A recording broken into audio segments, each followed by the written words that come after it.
look who it is. It's Bob. What's going on, Bob? What's up, everybody? Hey.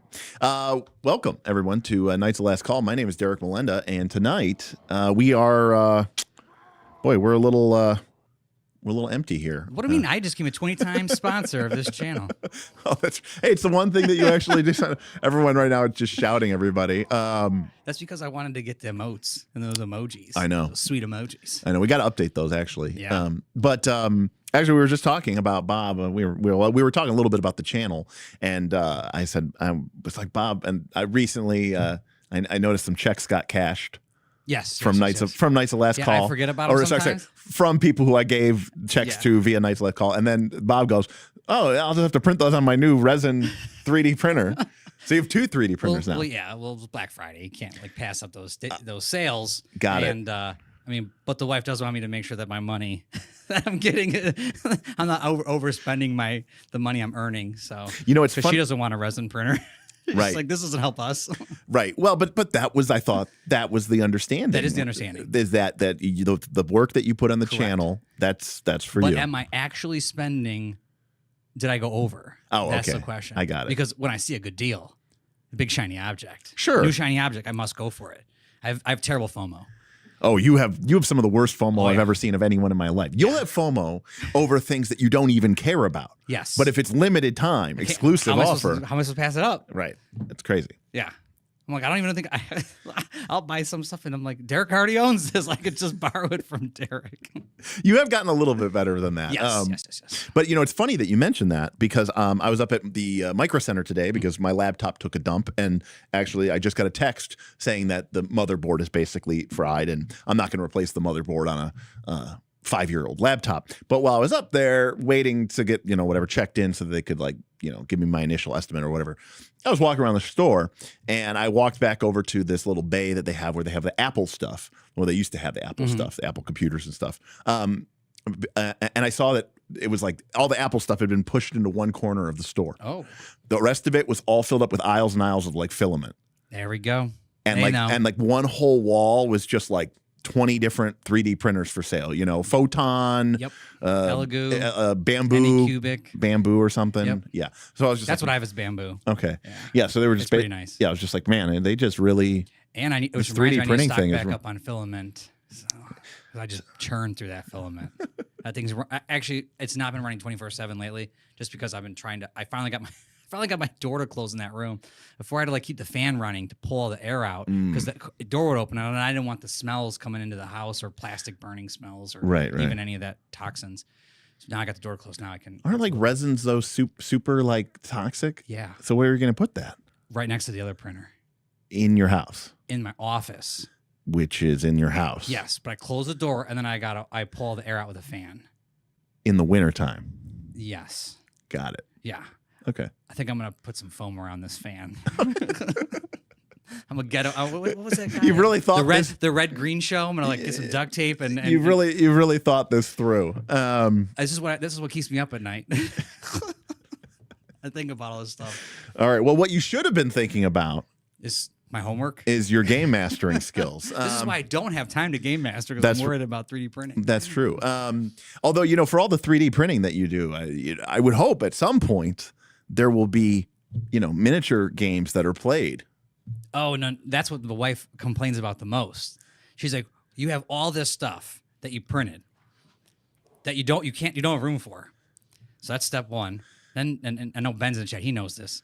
Then number two, you didn't paint it yet, so you have a laundry list of paint stuff. And then three, you're not playing any games that require any of this stuff.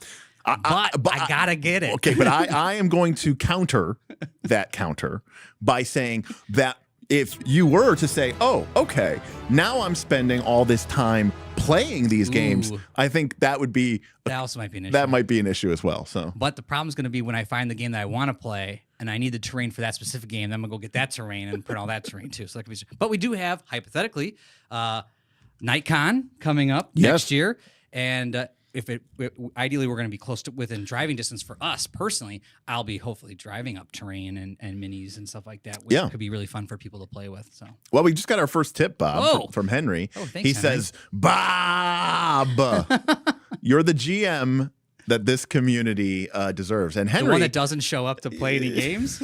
So I barely GM right now. Henry with the $25 tip is putting us on our way to our tip goal, Thank which is to get Bob to run a game on the stream. Oh, on the stream. Oh yeah. Well, to my knowledge, you've only run one game for the channel. That was the Poppet? That was the Leshies. Oh, it was the Leshy one. That's right. Leshies. I played in the Poppet. You played in the Yeah. Poppet. I ran the Poppet one, but you were the Do I get like other players, or do I have to have you and Smith? probably. Okay. Yeah, listen, there's just there's a difficulty factor here that we have to acknowledge. So tonight, for those of you who don't know, Bob here is, of course, the heart and soul of the Knights of Last Call. Been The people's champ. the people's champ, and in a truest of Every senses, man's man. in the truest of senses, Knights of Last Call is basically exists because of Bob. But Bob, originally this channel got started because Bob wanted to learn how to DM. That's right. 5th edition D&D. I started watching some Critical Role. You watched Critical, and you And I was like, man, that's fun. My buddy Rory, who was on the channel at the beginning, watching some of the Rise of the Rune Lords, he was like, you should watch Critical Role. You kind of like this stuff. This is fun. I want to be that guy, Matt Mercer, and having all that great fun with my friends and do exactly what he's doing. And so I got the rule book, and I'm like, this is kind of difficult, but I do have a group of people that are willing to play. I'm quite good at getting people together to play games. Though my cousin misses every week that I try to get him to show up, and then you have to fill in. But most of the time I can get a good group of people to play games. But the problem was I didn't know how to GM or DM. And at the time, I remember I played Magic with Matt the Cat and you, and Matt had said that he used to play D&D with Derek. And I said, well, if Derek knows D&D and he was the DM, then I'll just ask Derek. I know him through Magic, but we're friends, associates. we drafted, we played Magic, I got but we crushed by Derek multiple times. But we were never really. Yeah, you would come close. over and play at my house and stuff like that. And so I was like, I'll just ask him, and he'll run some games for me, and maybe he'll teach me how to do it. We had done like a prelim where you showed me how to run a Disney campaign, really quickly, and then you said, you know what, Bob? Rather than just tell you how to do it, let me show you. And we ran Sunless Citadel using 5th edition, which was awesome. Right, and that was you, Rory, and my buddy Matt, and your buddy Matt. Yep. Yeah. Not Matt from the channel, but different Matt. Yeah, different Matt. And you had a great time with it. Well, it was so much fun. And then we were like, hey, you were kind of like, well, we should just keep playing. And you're like, this is a lot of fun. And I was like, okay, well, there's this relatively new game that had come out called Pathfinder 2nd Edition. Yes. And I haven't really dived as much into it as I want. It came out like just when we switched over, right? Right when that game ended, it was like it just came out like 6 months ago or a year ago, something like that. Yeah, it was and not you even had been playing PF1. Yeah, it was not even a year old. Yeah. Yeah. So and you had a podcast set up at your old studio, right, for Magic drafts or whatever, flex space for your studio because you were a photographer at the time. And I'm like, dude, I got a podcast I do about baseball cards. You should turn them cameras on and let's go. And you're like, yeah, I'd rather just like make this thing perfect. I'm like, no, just turn them on and we could just do it. Right. Like, no, who cares what it looks like? And to this day, our most viewed video is still our god awful first episode. But yes. The key and is, the over under was we have like 20 followers. Yeah, 20 followers, 20 subs. So we're at 10,300 something. Yeah. But turn the cameras on and the rest is history. The long and the short of it, though, was you ostensibly, this whole thing started was because you wanted to become a DM, a game master. And so we started this process where, Thanks, Kyle. Hey, Kyle, what do we got here? It says, would love to see a 4E combat theory and tactics stream. Okay. Can't wait to see the VOD later. Got some FU reading to do. Inspired to get the rule book because of y'all. I mean, I don't know if it's we. The game seems to be a very good game. But man, FU's been like exploding on the channel. We're huge. Talking about a lot. So. It's probably the, after the primary, general chats and, like Pathfinder 2 obviously is always very popular.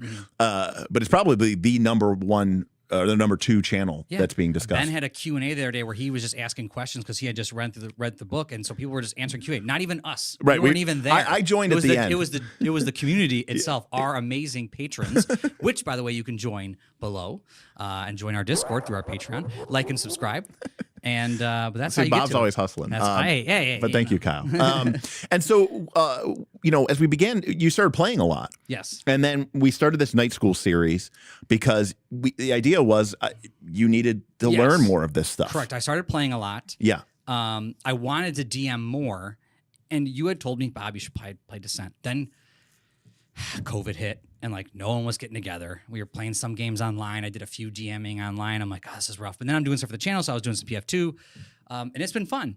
But I really was like, I guess I was feeling lost though. I just started PF2 GMing for the channel in Northern Reaches at the same time we started doing night school, and you guys were very impressed with some of my early very impressed stuff. So then it started going downhill. So Bob is a great student, not because he's a good learner, but because he is very willing to admit what your strengths are and what your weaknesses are.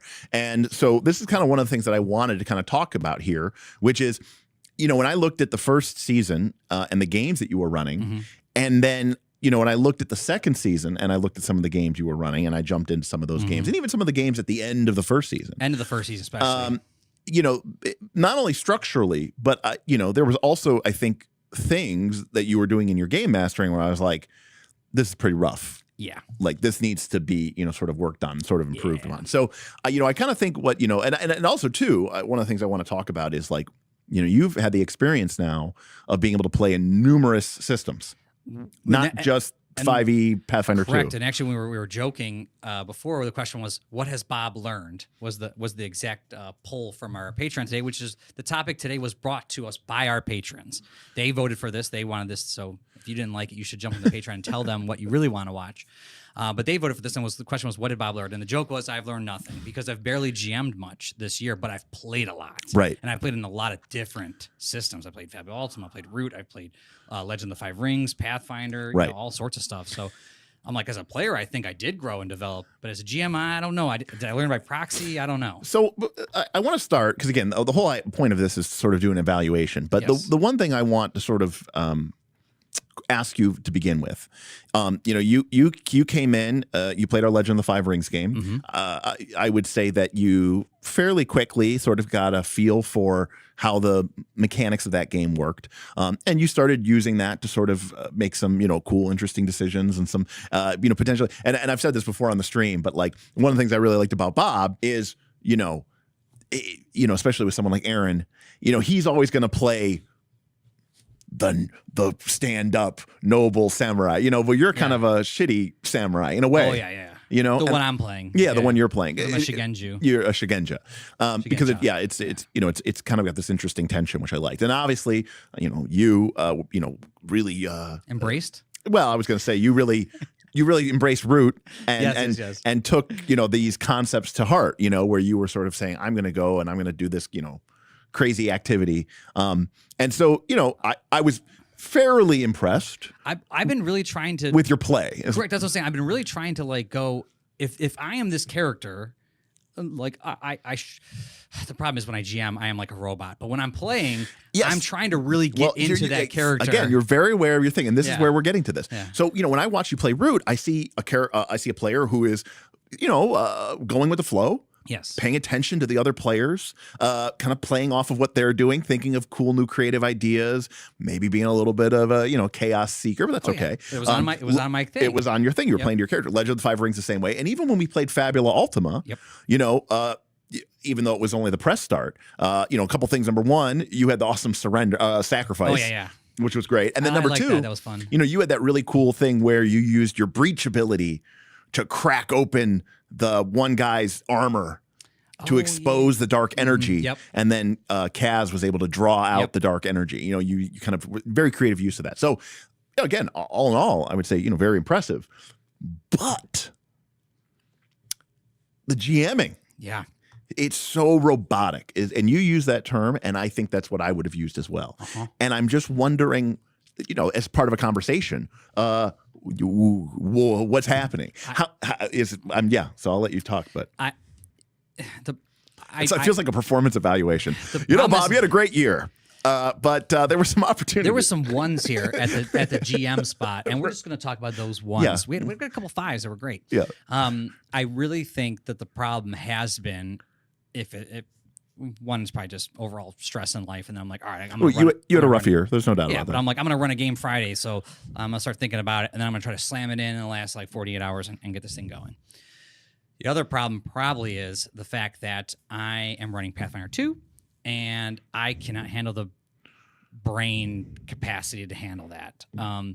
I think when I Okay, well, let's talk about that. Yeah, When the you say the CPU, brain, the CPU. yeah, when you say the brain capacity, do you mean in prep or in play? in play. In play. Okay. Yeah. I actually think. I don't want to sound like some kind of narcissist here, but I am a narcissist. I actually thought I made a really cool site in my Northern Reaches campaign called the White Caves, and had some really interesting things going on. This is from season 2. Season 2, and even what I was doing in season 1.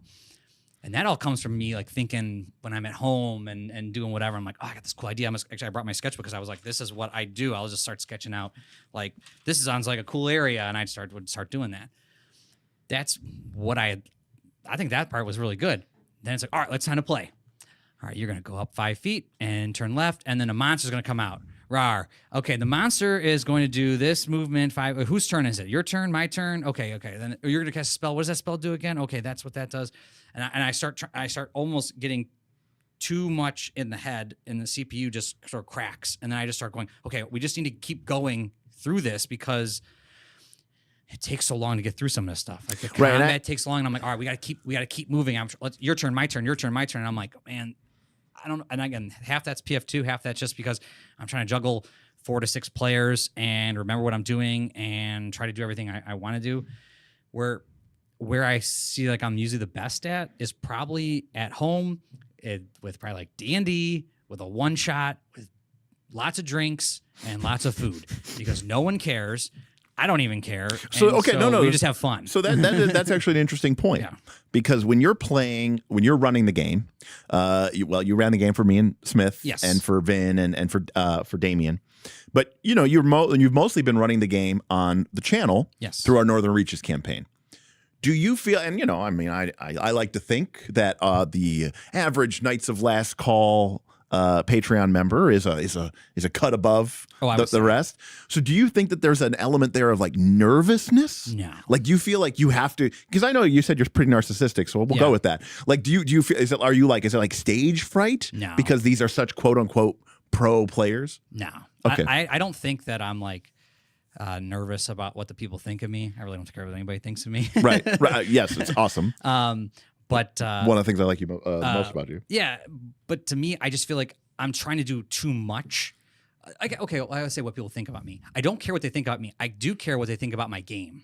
Okay. I don't care if they think I was a bad GM or a great GM, but did they have fun playing my game? Were they challenged in my game? Yeah, so let's and if they're not, then I kind of failed them. Right. So let's get to that. Yeah, which makes me feel bad. Because I saw something else, you said this recently where we were talking, because one of the things that we always espouse on this channel is that, I don't encourage, people to be adversarial GMs, but I do think, taking the embracing of Dungeon World and Apocalypse World powered by the Apocalypse Principles, which is my job is to be a fan of the PCs, but to fill their lives with excitement, and danger and adventure, right? Like, that's not me being adversarial.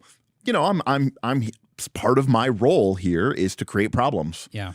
That's why more or less, that's why people come to play role-playing games, right? They want to solve problems. Yeah, people like, when there's like I played a PF2 one-shot, the Sundered Waves or Sundering Waves, and there's a riddle in there. And I thought the riddle was kind of challenging, and my players got it so fast. I wouldn't say so fast, but like they felt awesome solving that riddle. Like when people come to problems and they figure it out, either come with a creative solution or actually physically solve the riddle, they feel amazing. Right, of course. People love that stuff. And so as a game master, I know it's my kids too. The kids like that stuff too. Everyone loves it. Yeah, and so as a game master, my job is to present people with these threats. But you said something where you basically said, "Yeah, I still feel like I kind of am a killer GM." Oh, I love killing them. I do. I'm weird though. I like killing them. Yeah, what does that mean? I like a good TPK. Like well, you heard it here, folks. Maybe not even a whole TPK, but like maybe one guy is dead and the rest of the party has to scatter. And I had a spider fight last year where they had to fight I don't know what kind of spider. Before you go on, we got Karamak I know giving Karamak. you some shout out. He says, "Yay, the White Caves is full of danger. Don't get yourself down like a salty drown like a salty sea rat," says Captain Deadeye.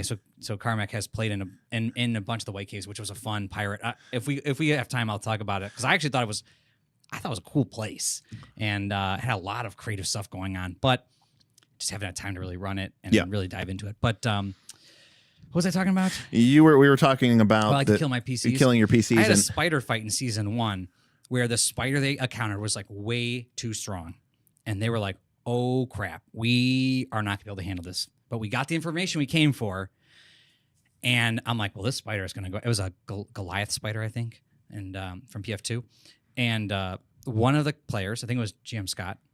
No, it couldn't have been GM Scott because I only played one game one time. I think it was Vlax.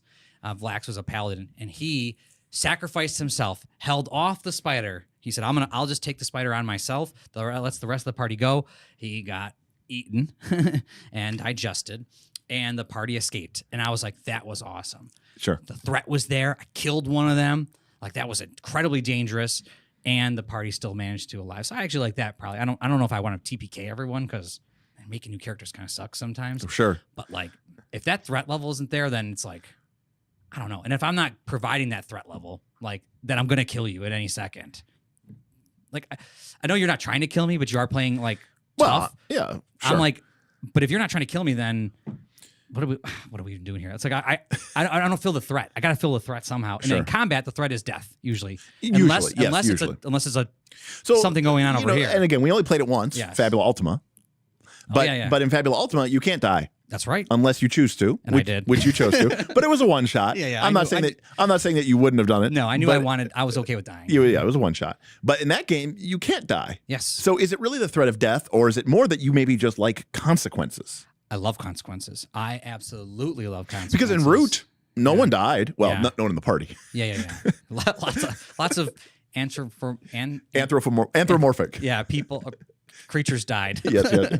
But none of you ever died. Yes. But there were certainly a lot of consequences to your actions. Loved. So yeah, I like consequences, and I like them to be tough, like extreme consequences. You like having the screws. I like when I played Bob's Birthday Bash with you. I knew you were going to bring up the birthday and bash. I'm going over the edge, and I lose like everything, like my weapon, my bag. All I have left is like I think it was a pick or a crowbar. I'm like, that's all I had left. Like, that was some crazy consequences, and that made that awesome. Right.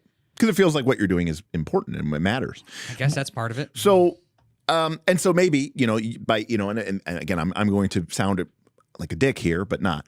Is part of the problem that, is it you, is it the system, or is it a combination of the two where you can't envision any sort of meaningful consequence when you are running a D&D game or a Pathfinder 2 game other than death? In combat, yes. Right. In combat, I think a lot of times what I see is I need to provide them with the threat level to make it challenging, which is the imminent threat of death, that my PC could die, and then that sucks. And if that threat's not there, then they're like, all right, we're just rolling dice so we can win. Like, we know we're going to win. Sure. And really, most people do. But that sounds so boring. Like, if this isn't affecting their character or affecting... But you play video games, and video games, you win every... 95% of the time. Well, I'll just tell you a story. The other day we were playing Baldur's Gate 3 with my brother, and I like to F around a little bit, as you know my brother does, and I'm a barbarian in that game. Of course. Shocks. And I just found out probably a month ago that if you try to loot something in that game, it turns yellow, which means you can loot it. But if you're stealing the loot, it actually turns red. I just thought that was a different color. I was like, why is it red? Whatever. So I tried to take everything and loot every body that I see. And I looted the bad thing and all these, what was it called? Myconids?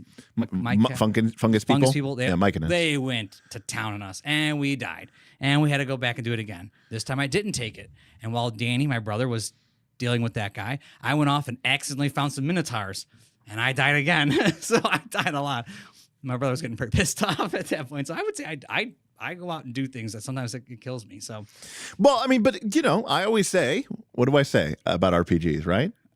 Drive it like you stole it. Yeah. I mean, part of the fun of it is supposed to be that, you can do something stupid. Oh, yeah. I almost took those Minotaurs out. Right. And had you done it, it would have been that much, much more amazing. And so it's interesting to me then that you seem to be very creative during the player process.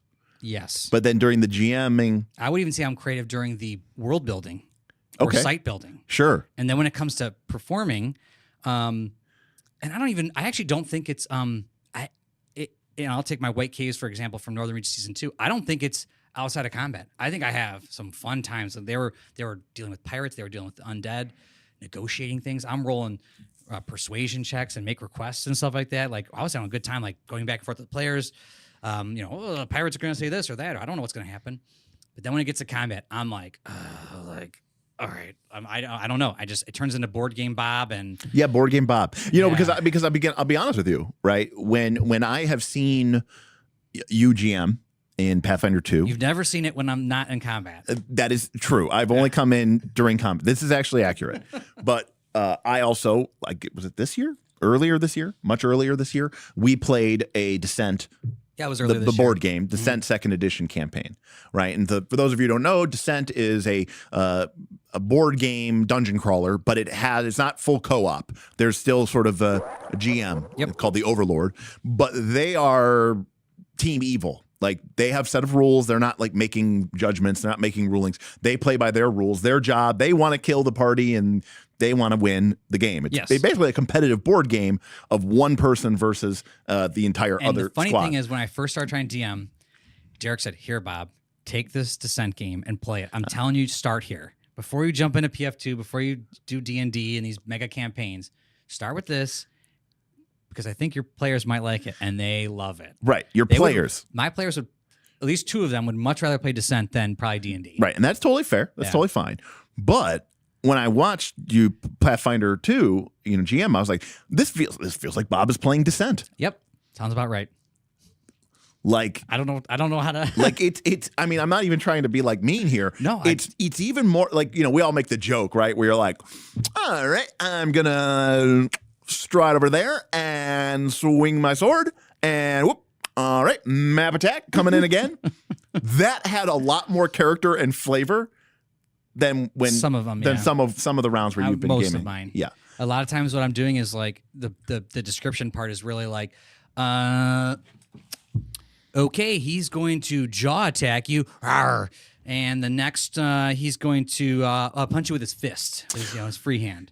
So, and I'm like, I can tell it's boring, but like I don't know what to do or say. And I know early on, you've said this. I think Ben has said this to me because I talked to Ben a lot, and even Steven way back when he was still part of the channel. He messaged me yesterday. Oh, I love Steven. He was so good. I know. To me. Yeah, he met. Yeah. Nihilist Phoenix. Yeah, he was great. He actually messaged me yesterday. Yeah. He was catching up on a VOD of ours, and he had some thoughts. He was a great guy. Yeah. And Ben, him, and you had also this, but it was like invoking the senses.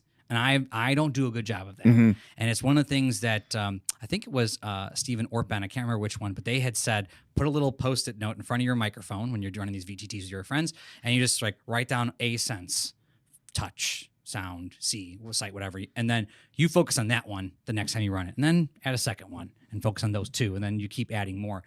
But I mean, like, I don't know if my players even know what the White Caves feel like. They just go in and they're like, yeah, the picture looks good. But like we're playing on a VTT, so I don't really have to describe anything because it's all right there. And so like TTR, when we play Theater of the Mind, though, man, maybe I should just stop playing VTTs and I should just play only Theater of the Mind. Yeah, so I do have a lot of cool minis. Yeah, you do. I mean, that makes it tough. When you got the cool minis, it does make it really tough. But see, no, this is. It was Ben, I think. Who gave the Pumpkin the Post-it note advice too. It's good advice, I think. This is why it is so critical for people like you. And I would every say, man's man. I would say me as well, but I'm not in that space right now. When you are obsessed with minis, that is why you got to play Warhammer or Warhammer 40K. I do play Warhammer. No, I mean, but like play it for realsies. Yeah, well, Kaz is coming back soon. I know, because like when you have that accent, when you've got 3,000 points of troops out on the battlefield, on an 8x4 table, you've got hundreds of minis, and you're playing with that for 5 or 6 hours. Trust me, that eats up a lot of that. The bandwidth? The bandwidth of wanting to bust them out again. Like there's a certain amount of... But will that make me want to even like GM at all? Or I'd be like, look, I don't even want to do it because I'm just too taxed. Well, I like Ben, I know he and you do this. I mean, you used to do this, but he's GMing like 5 or 6 times a week. Right. Well, to be I'm clear, like, I don't even know if my he's not brain human.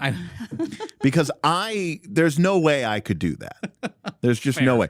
But I would also say that you used to do at least 2 or 3 games. I did, but that was very taxing. Yeah. I mean, you remember one game feels taxing. I mean, you remember we had the one camp. I was running Rise of the Rune Lords, and then we started another game, and then we started another game, and I had to cancel that game. Yeah. That's when Smith started running a game because I couldn't handle it. Oh, that's what Darker Winter started. That's when Darker Winter started. That's okay. right. That's right. But I will say that not to get off topic here, but Ben does use several techniques in the way that he runs his games, which is to say that he uses a lot of oracles, not just for like random tables and stuff like that. Yeah, but like random in the game moment in itself, right? So a lot of that processing he sort of offloads to the tables, and to a certain extent, which I'm not saying that makes it any easy. I'm just saying like there are things that you can do. I used the random tables when I did the Ways in Northern Reaches, which was basically a giant random table generator for combat and stuff like that, and I felt. It was weird. I felt like I was just as much a robot as something else. I'm like, and you rolled 4 Minotaurs. Bop, bop, bop, bop. There's your 4 Minotaurs. And they attack. And I'm like, yeah. And another part of it, I actually don't like random tables in that respect because I don't know enough about the monster that's coming up. Sure. That I don't feel comfortable with the monster. And PF2 especially is what I've been running. I feel like there's a laundry list of what some of these monsters can do. And I'm like, oh, okay. Can you guys just give me a second? I randomly rolled some Minotaurs or something random. And I'm like, all right, let me just read through this and figure out what to even do with these creatures. I'm like, that feels so, I don't know, lame or whatever, but it's probably the best way to do it. Whereas, like, I don't know, if I knew the cloud giants were in this area and the dragons were over here, I'd be like, all right, where do you guys want to go? Dragons? Oh, I know all about the dragons. I've been reading about them for weeks. Well, I mean, I don't know. No, and we can discuss this. But we did have a super chat. Yeah, we did have a super chat from Matt Rock.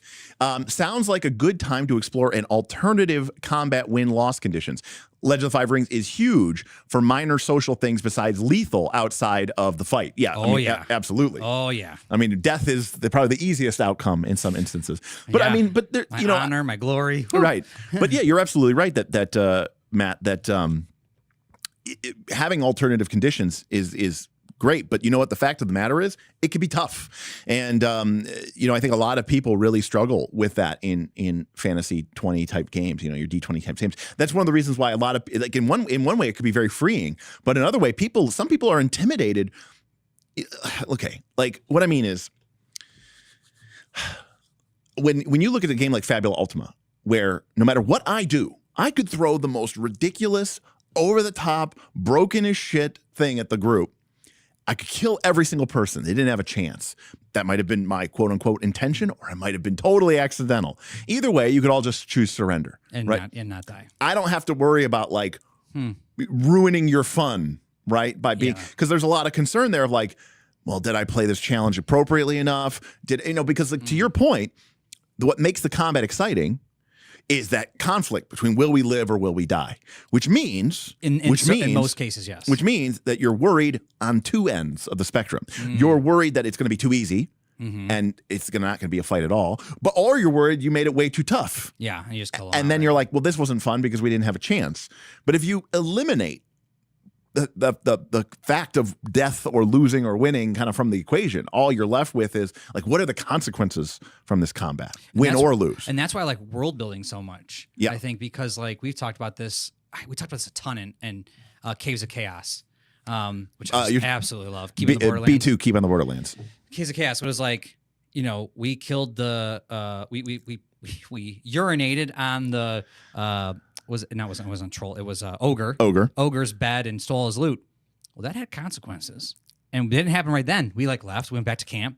I think we even showed up the next session, and like, well, that ogre thought because we had drank the goblin beer, so he thought the goblins did it, and he ransacked everyone. And I'm like, whoa, now that's cool. Yeah. So we didn't die. We didn't even do anything. We didn't even fight. But things had consequences in the world, and I love world building when things have consequences in the world. And Caves of Chaos had a lot of it, like people started being allies to us or doing stuff. But when we talk about consequences, I'm going to bring up my white caves, which was a cave system, glowing white rocks. No one knows why, but they glowed white. You would like this, Derek. There was a table that Smith put together that, depending on the role, it would be high tide or low tide. Some caves you couldn't even get to during high tide. That's sweet. Okay. I actually really like that. At some caves, sometimes it would help you if on high tide, you could get up to the plateau area easier than if it was at low tide. You'd have to try to figure out how to get to the plateau. You couldn't travel certain areas because of that. And when you were in the caves, you had to know how long you had. So high tide came back. That's awesome. That's actually people loved it. No, outside of combat, again, amazing. I'm really impressed. I know. Like that's actually really, really badass. It was amazing. That's really awesome. Right? Yeah. No. There was another point where I mean, you're incorporating not only the verticality elements of it, but this sort of time intention. It was so cool. Huge. That's awesome. So they fantastic. They know there's what the fuck happened? Again, the white caves were cool, but the combat's boring, you know. But so they went in. There's pirates. They know these pirates are here. They started negotiating with the pirates. The pirates. I thought they were going to fight the pirates. The pirates are bad people. They were like kind of parlaying with them. They're like, well, what issues do you have? I'm like, well, there's a big creature out there with some treasure in the one cave. You go kill that thing. You'll get 2 treasure parcels, which is a lot of treasure in our game. Give 1 treasure parcel to me. You keep the other one. Helps us help you. And they were like, let's do that. I'm like, they came up with that. I'm like, that was awesome. But now what was the consequence? They're starting to parlay with the pirates. Well, there's a lich, and the undead live in this white cave area, not the pirates. The pirates are using it as a docking station. The undead actually live here, Urgathoa cult and whatnot from PF2.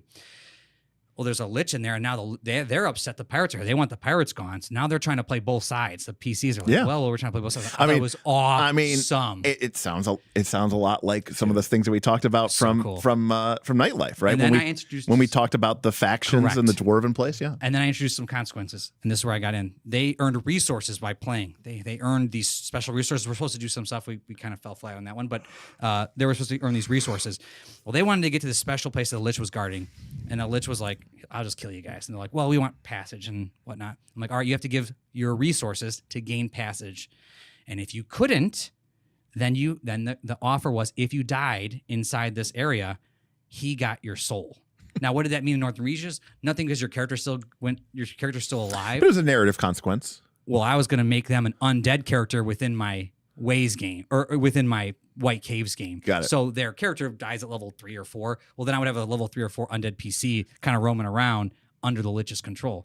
So there was like this thing. It's like, well, if we beat the combat, no big deal. But if we lose, it's not just death. We've actually helped the undead here. Right. And I thought that was really cool. Yeah. They survived, so they didn't get to play out. But I was like, outside of combat, I feel like my thing was sweet. Right. Well, and then when I played the combat, I'm like, is anybody having fun? Yeah. So I think I mean I'm picking up on a couple of things. Number one is you were talking before about the table and being like I rolled the random minotaurs and I was kind of overwhelmed because I was like I don't know what these things do, and you feel a certain amount of pressure to say I want to do these creatures justice. Yes. Right.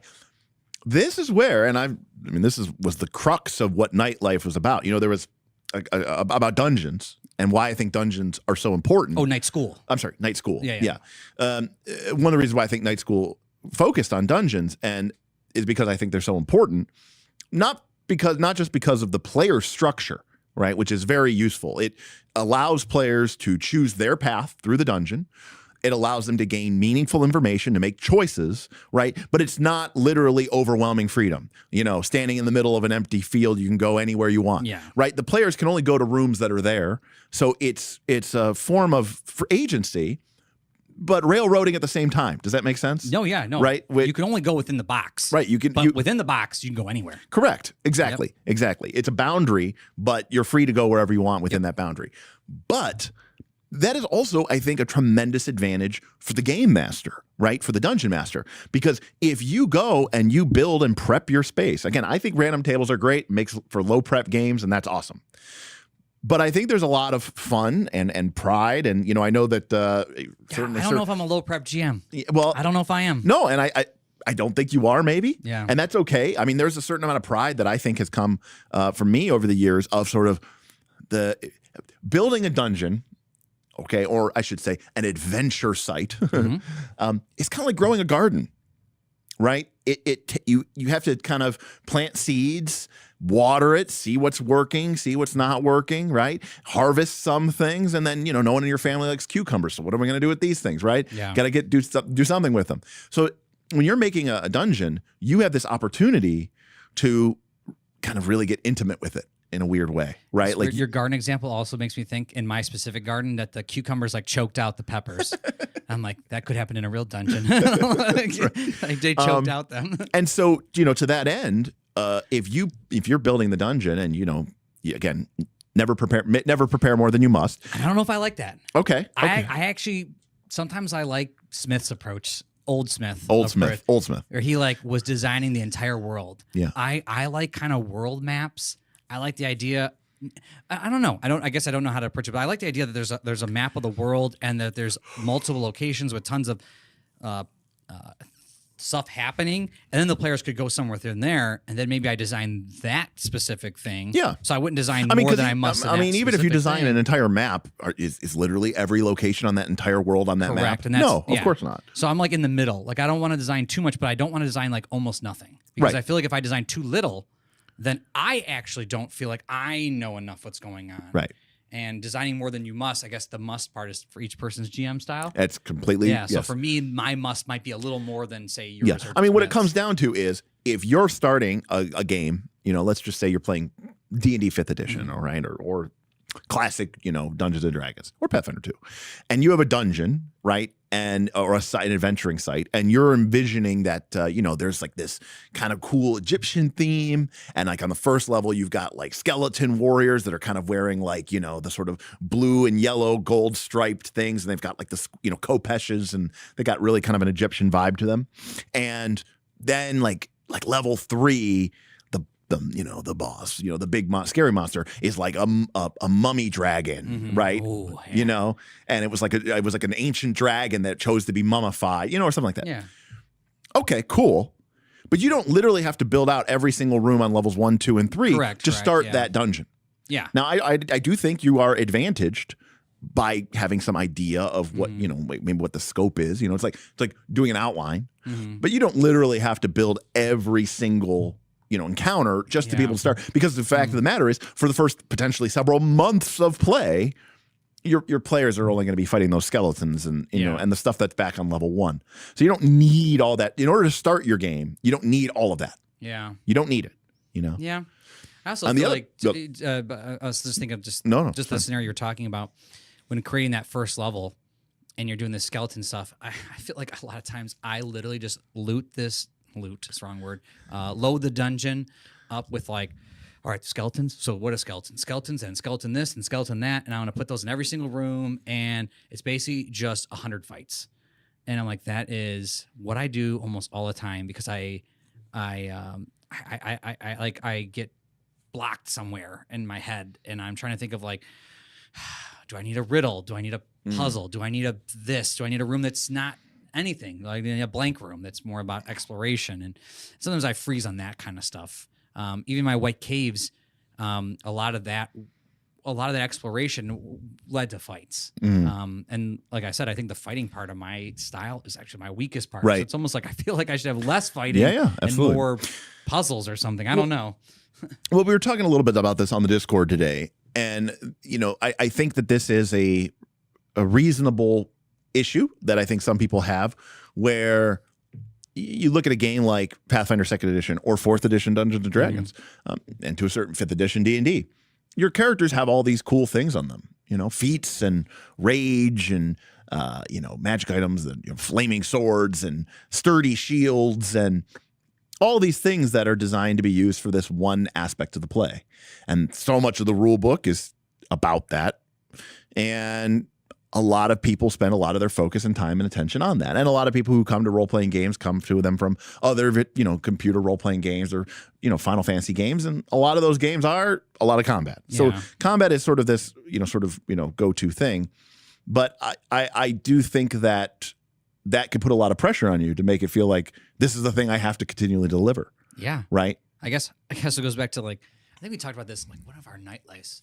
Like, what was it, like, missing sucks and like, are you having fun? I think were some of the topics. Like, how do you make combat fun? Yeah. Like, how is it me that needs to make the combat fun because I'm failing on that part, or do I just need to design something fun and then I can just sort of let it loose? Right. Like, if I design a challenging, fun encounter, and they then I could just sort of let it go. I mean, I think that's a great question. What does that mean to you? What does a challenging, fun encounter mean? Well, I guess that's a problem, because if you're asking me as the GM or asking Bob as the player, because Bob as the player would be, I'm at 1 HP and I rolled that nat 20 to win that fight. Right. That would be awesome. Like that'd be super fun. Combat. So I'd say 4 players all at 1 HP, and someone rolls the kill at the last dying breath. Right. Would be like the super cool fun fight. I don't think I like rolling over an encounter, but sometimes I'm like, it's kind of worthless. Like, why do we even waste our time? Well, and I think and I'm talking about just combat. Yeah, like just specifically and I think fighting to the death. That I think is part of the broader problem Yeah. that a lot of people have, right? Which is the idea of like, no, it's not a fight. It's an encounter. Yeah. All that means is there's something here. Yeah. And remember we talked before, what are players here to do? They're here to solve problems. Yeah. This is a problem. Is it a problem? I don't, like a lot of people feel like, well, I came to the game to fight. Well, no, like for example, if I want whatever is on the other side of this chamber, okay, if I want the golden mask of, Erectum, and as I enter into the chamber, 20 sarcophagi bust open, right? And 20 shambling mummy zombies come crumbling out.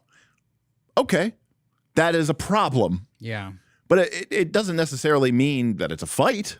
Well, that's what I actually was just thinking as you're talking. Like, yeah, people could retreat. They could retreat. And I was listening to a lot of that. What's that book? How the monsters come and what's that? Oh, the Keith Allen book. Yeah, it's like where the monsters know what they're doing. Yeah, I'll sometimes just listen to while I'm driving, because like sometimes I'm like, what is this monster actually going to do? And I've been reading this little sort of D&D baby book, monster book to my son, and we're just reading about like their layers and what their intentions are. The giants are, especially, he loves the giants, just like me. My son's just like me. I love them giants. It's like, yeah, well, they have this big order. What do they actually care about? This one cares about being the biggest, toughest, and he's hill giant. He doesn't really smart. He's probably going to fight to the death. Stone giant, you might be able to trick him into doing something else. It's like, I don't incorporate any of that. Like, who is it? The cloud giants and stuff like that. They're more intellect, so maybe you can do something. The stone giant would be like, if you had a great work of art, you might be able to like persuade them in if it was in stone, or like ruins and stuff like that. It's like, okay, I literally just have them fight like to the death. Like, there's no chance that the PC is going to be like, here's this awesome thing I did. I'm like, nowhere in there is there like even a chance for that. So my problem solving is kill that other. Right, kill the other thing. Kill the monster. And I seen people in chat, Sean, our boy Sean.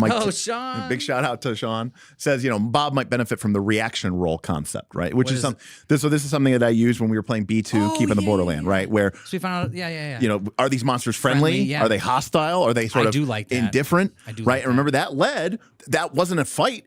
Sometimes it was a fight. Yeah. But sometimes, right, there was that stalemate, right? And you ended up getting married to an orc, right? Was she an orc? I don't remember if she was an orc.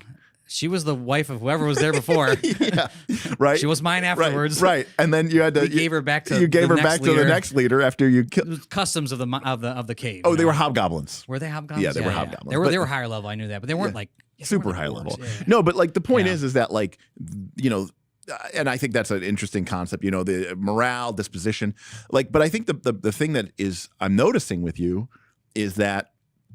You feel a certain amount of gaminess in the combat. You want it to be this do or die movie moment, right? But the fact of the matter is that, as you know at this point, the rules of these games don't always lead to that outcome. Yeah. It's pretty tough to make that kind of encounter happen. Was there a dragon in Sunless Citadel? Not in the cave, outside. Outside? Yeah, or was that like a different game we were playing? There was a game where we played. I don't know who was playing. It was D&D. I'm pretty sure. And we had walked down this path. You know what? I think it was like a one shot you had created just to test out like level 3 characters for my brother who was in town or something like that. Yeah, my brother was in town randomly. We ran a D&D one shot. And I remember this specifically because our dragon was starting to approach, and there were some enemies we were dealing with. Eventually, the dragon does approach. It's basically threatening us to kill us. And I'm like, I have like 100 gold on me. And I think I know dragons like gold, so I'm going to like try to, because I think this dragon's going to kill us. And I gave that dragon, I said, I got 50 gold here. Everything I own, I give it to you. And you were like, that's awesome. Because it was a way to do the challenge without fighting. Solve the problem. And then I remember you rolled like okay, you have to roll deception roll or something like that. Like, are you actually lying? And I rolled poorly. He's like, he knows you're lying. I'm like, oh, my gold. Here's all 100. And I lost like everything for that that adventure. But the dragon did go away, which was pretty cool. And I don't know why I'm just thinking of it now. It's probably because we were talking about like different ways to deal with a encounter that's not kill the enemy. Just not kill the enemy, right? Which is how I run that. Like you didn't run that. Like the dragon comes and the dragon's going to kill you. Right. How are you going to beat this dragon? Well, I mean, It wasn't that. I'm going to get a little PBTA on us Ooh, here, PBTA, okay? PBTA. Because again, and I stressed this before. I will stress this again. PBTA isn't creating anything, okay? And for everybody who says that these GM moves and stuff are like, they're like, that's so proceduralist and gamist. No, it's not. It's simply, right, it's, there might be somebody who like can make a cake, or cook a dish. Mm-hmm. Your grandma's been doing the dish for her whole life. And she just does all this stuff naturally. But, that's great if you're, Grandma Melinda, but like, can you write it down? Can you try to This happened. can you try to explain it? My wife's grandma Bubs, she's 92, and she makes some amazing recipe that my wife loves. So they thought it would be awesome, because she's probably going to die soon, RIP, that we should get her to put her recipes on these cutting boards. And that would be like the recipe, and it's a cutting board. Super cool. And she did it, and it was wrong, because she could not remember the recipe. Right. Because she just does it naturally. Right, exactly. And everyone's like, damn, this is wrong. So quote unquote good GMs do some of this stuff naturally, but yeah, you do it naturally. Like, and that's an art. but PBTA, I feel actually I'm more intimidated by you than the people in the PF2 channel. wait, as a game master? Yeah, we were talking about like you're like, do you feel like nervous or intimidated by them? I'm like, no, I don't really give a shit what they think. But like, I mean, I do, but not like in the same sense that you're saying. Not in that sense. I'm not intimidated, but when I see you GM, like you are an awesome GM, and then when I have to GM, I'm like, great, this is gonna be, especially if I have to GM you. I'm like, oh boy, like this is, I got to be on top of my game here, because Derek is going to scrutinize this thing beyond belief. Well, I mean, to be clear, that's not you. I just scrutinize everybody This who is fair. I run games, Correct. or I'm in the game. But I'm like, especially like when we did the Lashy stream, I'm like, everyone's going to see this compared to Derek GMing. Sure. And be like, man, why is that Bob guy on your channel? Like, yeah, we ask that question every day. So I'm intimidated by yours. You are a good GM. Well, right, and but that's what I mean. That's what And the not whole even point. that, I want, and I have fun playing with you, and I want my players to have that same fun playing with me. Right. It's like So it's like the Matt Melinda effect.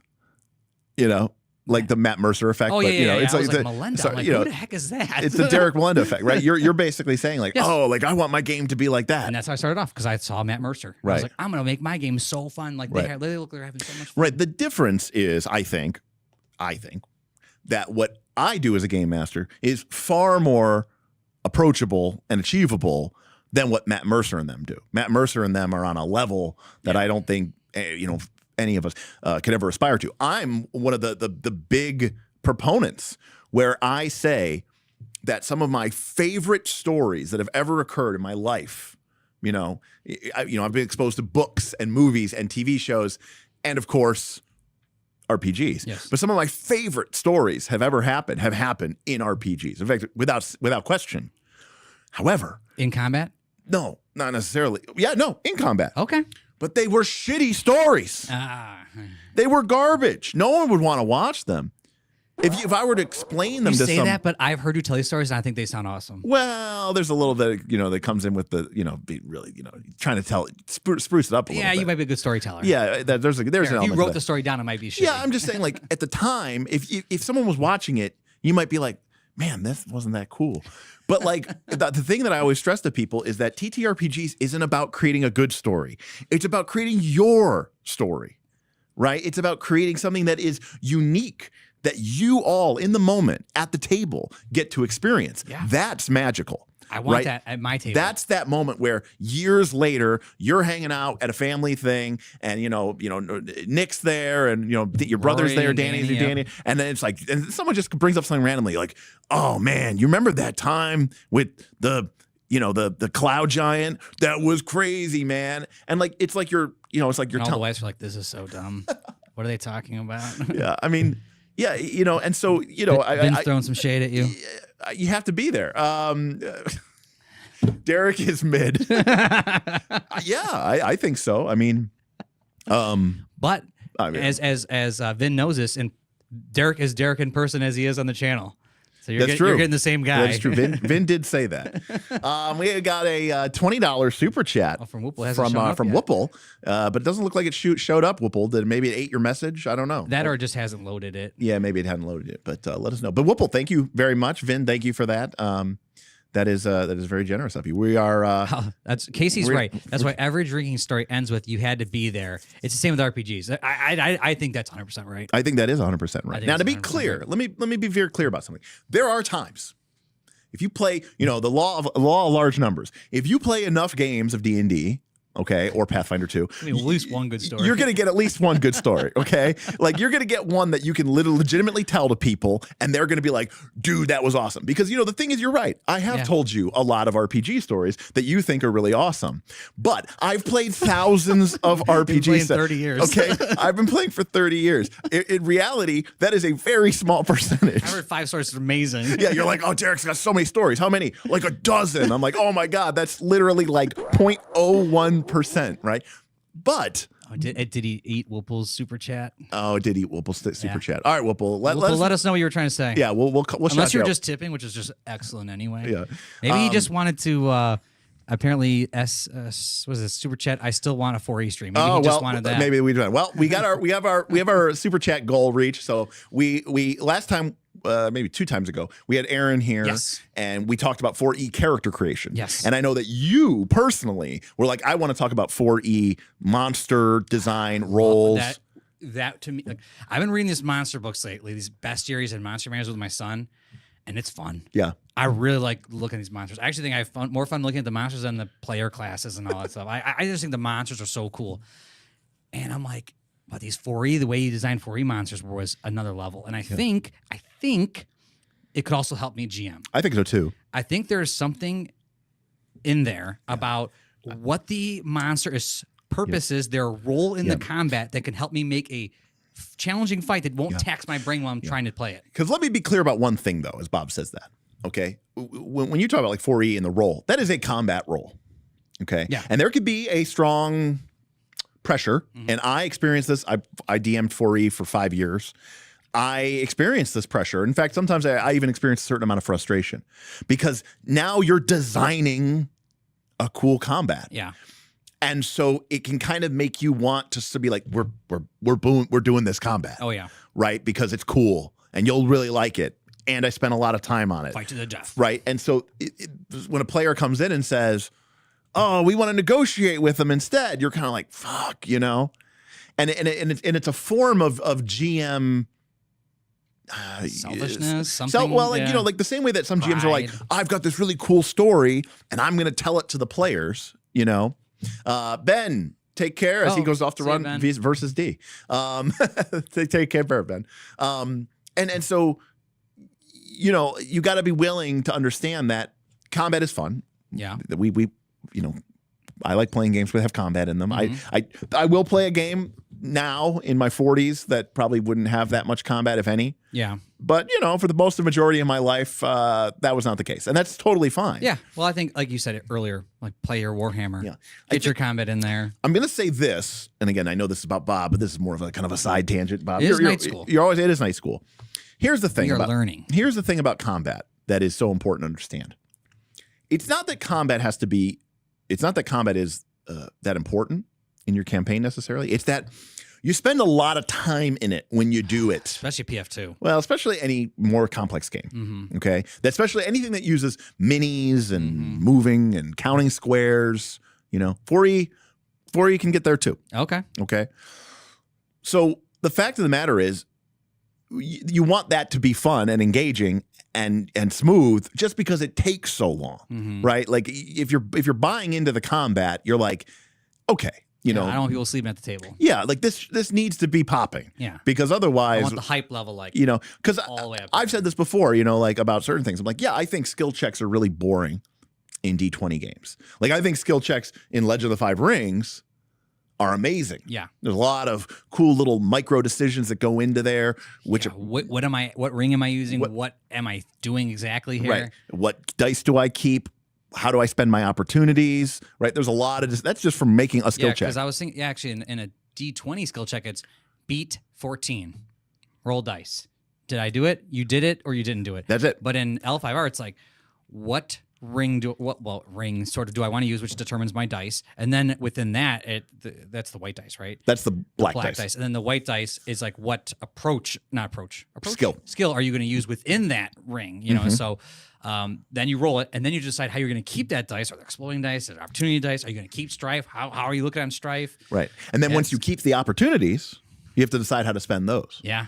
So that's there's awesome. a lot going on. But it takes a fucking long time. It does. The D20 roll is at least quick, right?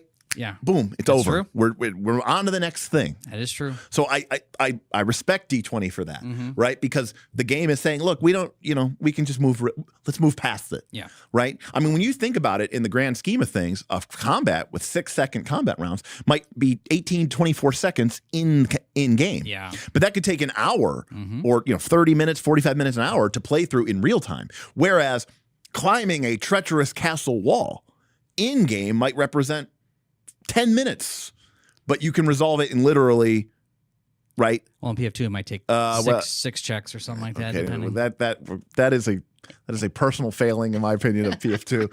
Yes, you're right. Technically in PF2 you would be like, all right, make a climb check. Okay, you move 5 feet. Make a climb check. Oh nope, you didn't fall. That's only on a critical fail, which only happened on a 1. Which you just didn't go anywhere. All right, make another check. You go 5 more feet. You go. How tall is this castle wall? 100 feet.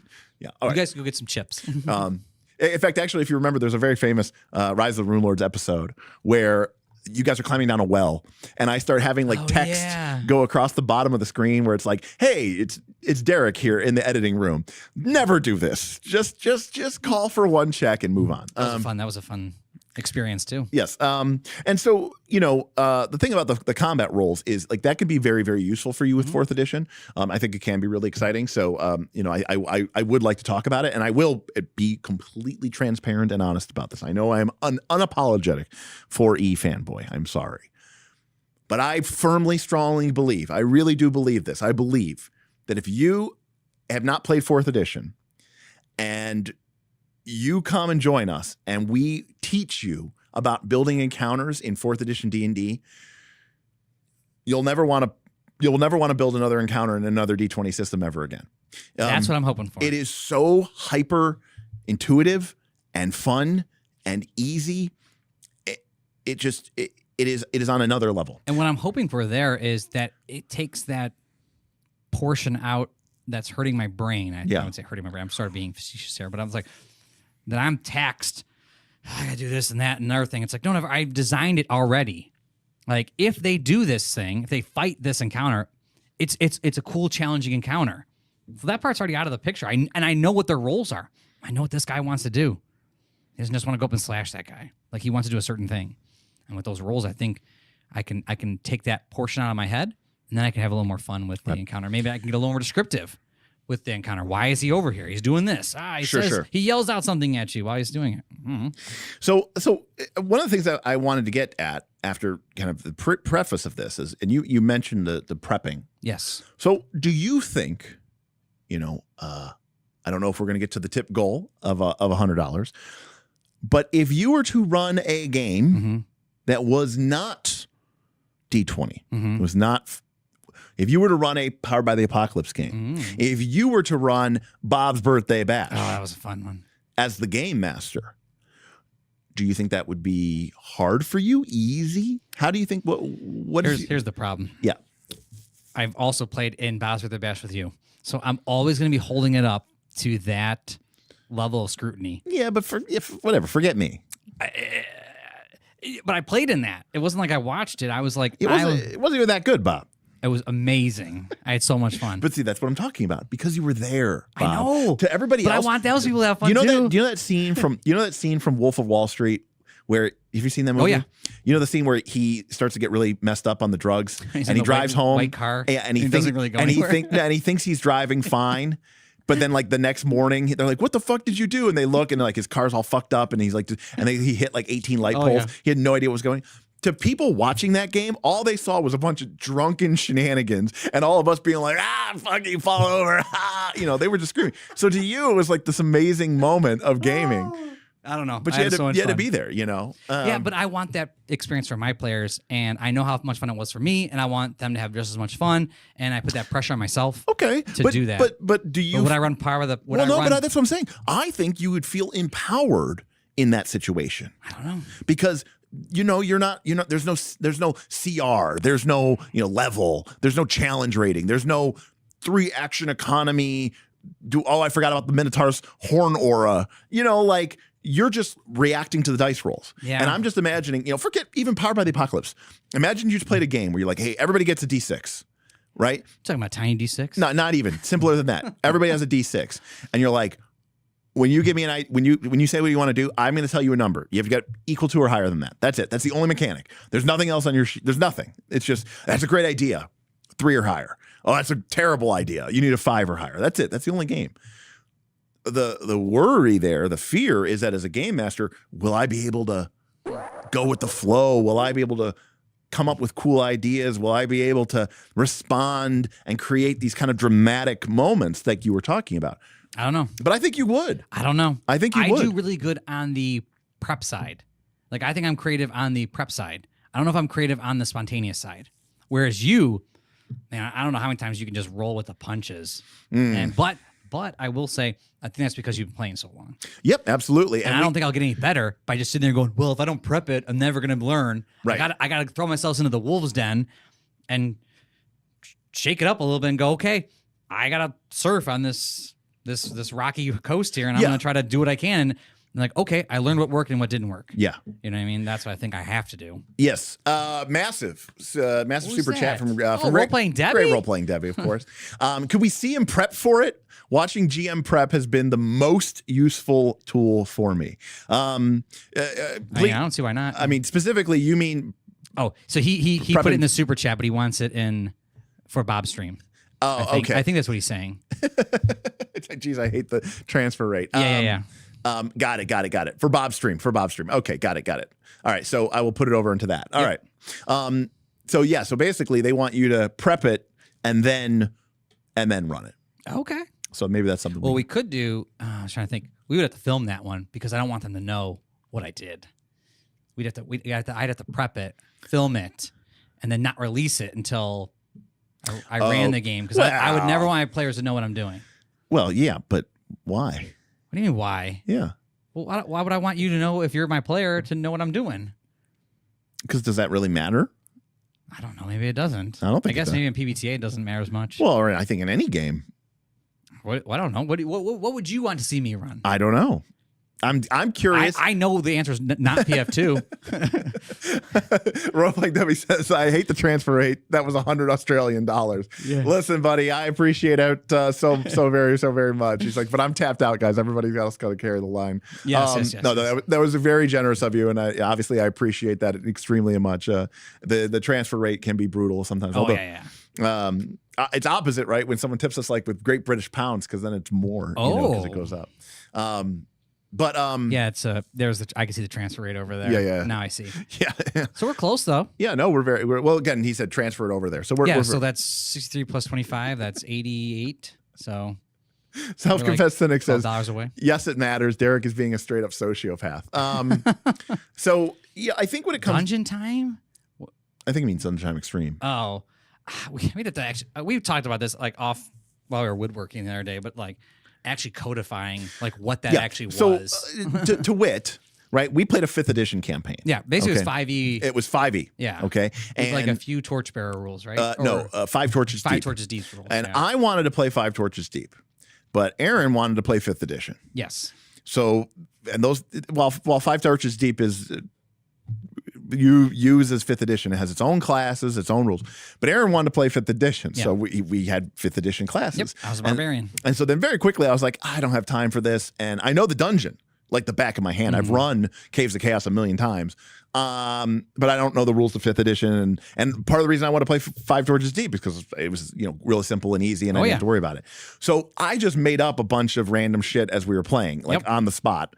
And you all had a great time. Excellent time. And there was this idea of like, oh, we should try to codify that, right? We should try to write that down. And I was kind of like, guys, I don't know if I think you're missing the point a little bit, which is the point of it was that I was just making stuff up in the moment. What made it fun wasn't that it was a great rule. What made it fun was that like you were there when it happened. You know, it was your rule. It was your awesome thing that you did, not something that like if that rule was already part of the game and then you're just like, oh, we're going to go do that thing then to get that benefit. Yeah. I think it loses some I think there was like five rules in that game. And it was like basically the willpower stuff. Yeah. There was some structure there, but yes. That's about it. The rest of it was like, we got some ancestral hatred. Like that was not a rule. That was just a thing made up. Like damn adage was a made up thing. A damn adage. Yeah. 4 dwarves can summon an earth elemental. Yeah. Those things were, I don't even know how you codify that. You can't. But, but again, I think, I don't want to. But I would run something. I don't know what I would run. Well, no, but I don't think I'd run PF2 for you guys. But see, this is why I struggle because, I struggle too because what you just described is what I love about role-playing games. But when I play a role-playing game that has a lot of structure and balance and fairness and rules, I start to feel like you have nowhere to step. Yeah, there's no wiggle room. Yeah, and that's why I wonder if I could handle that. Right, but again, I've seen you play. Yeah, in our Root games and our Legend of 5 Rings games. You're smart. You're quick on your feet. Again, I think what you struggle with the combat is the rules minutia. Probably is all the text. So I'd have to run something like World. What was it? Dungeon World. What we played a hack of Dungeon World called World of Dungeons. World of Dungeons. But anyway, Dungeon World. I could run that. I have other systems that are easy D6 type games, but let's roll for combat one. Roll for combat. Says whenever I watch these, I feel sorry for Bob. Derek is your teacher. What a taskmaster. Yeah. Yeah. But I learn a lot about gaming and woodworking. That's and apparently how to make these things. And we built all this too. Yeah. I actually, and audio and video. Yeah, and audio and video. It's a whole. You become a master of many skills when you have a YouTube channel. But yeah, like I think you're underselling yourself. Oh, actually. He wanted me to run Dungeon World. He was hearing us say Dungeon Time Extreme a lot. Okay. I think Dungeon World is probably something I could run. Yeah. But then again, I got to start thinking about like, what am I doing? I don't want to run like a pre-made adventure. Like, what is fun? Well, to be clear, fun for you guys to run through. And again, I stress Dungeon World has this list of GM moves, and one of the GM moves is, use your prep. It's fine. You should and can and will and should prep Dungeon World. Okay. That's totally fine. When we played World of Dungeons, we were playing in what was that? Forge of Fury. Forge of Fury, that's right. So we were playing a prepared, adventure. Eventually I'm going to run through that whole thing. I've made it through some of the beginning and I've made it through some of the back end. But I've never gone through the whole place. Correct. Eventually, I'm going to get there. And but I think that's Vin. That's because we didn't transfer it over. We're here talking to you. Yeah, I'm not at my computer, so normally I can transfer the super chats to the tips, but I'm not running Avatar. Yeah, I barely played that game. Yes, a Dungeon World I've actually played a handful of times. You've played not just with me. Yeah, you've played with other people. Yeah. There's some people in the channel I played. So I think it's rules light enough where I could grasp it pretty quickly. Yeah, well, World of Dungeons even more so. But what I was going to get to earlier, speaking of Dungeon World, is like those principles are just GM principles and they're codified. Yeah. But what they do is they illuminate the fact that you have a lot of options. And so like one of the things in Dungeon World and Apocalypse World in general is the idea of soft moves and hard moves, right? And you know this from Root, right? Yep. Soft moves and hard moves. And the idea is a soft move is sort of like, here's the situation. What do you do? Yeah. Combat is a hard move. Yeah. When you say, okay, you enter the room and there's some sea trolls here, roll for initiative. Okay. That's a hard move powered by the Apocalypse because you're putting the players on the spot. Yeah. You're putting them into the combat. Life and death is on the line. They don't really have a lot of agency at this point. It's funny because you're in a combat. You might think, oh, we have a lot of agency, but not really. You're in the fight now, right? I mean, I guess you could run away, but like soft moves are more where you can give players options and you can get more play. Yeah. Right. Soft moves are things like soft moves I feel like are more like question based. Yeah, they're questions. You give the player. You're basically you're setting it up. Yeah. What do you want to do? Yeah. Right. Or like a small scenario is about to happen. Yeah. Or could happen. Right. And the players can respond or not respond or do something or not do something.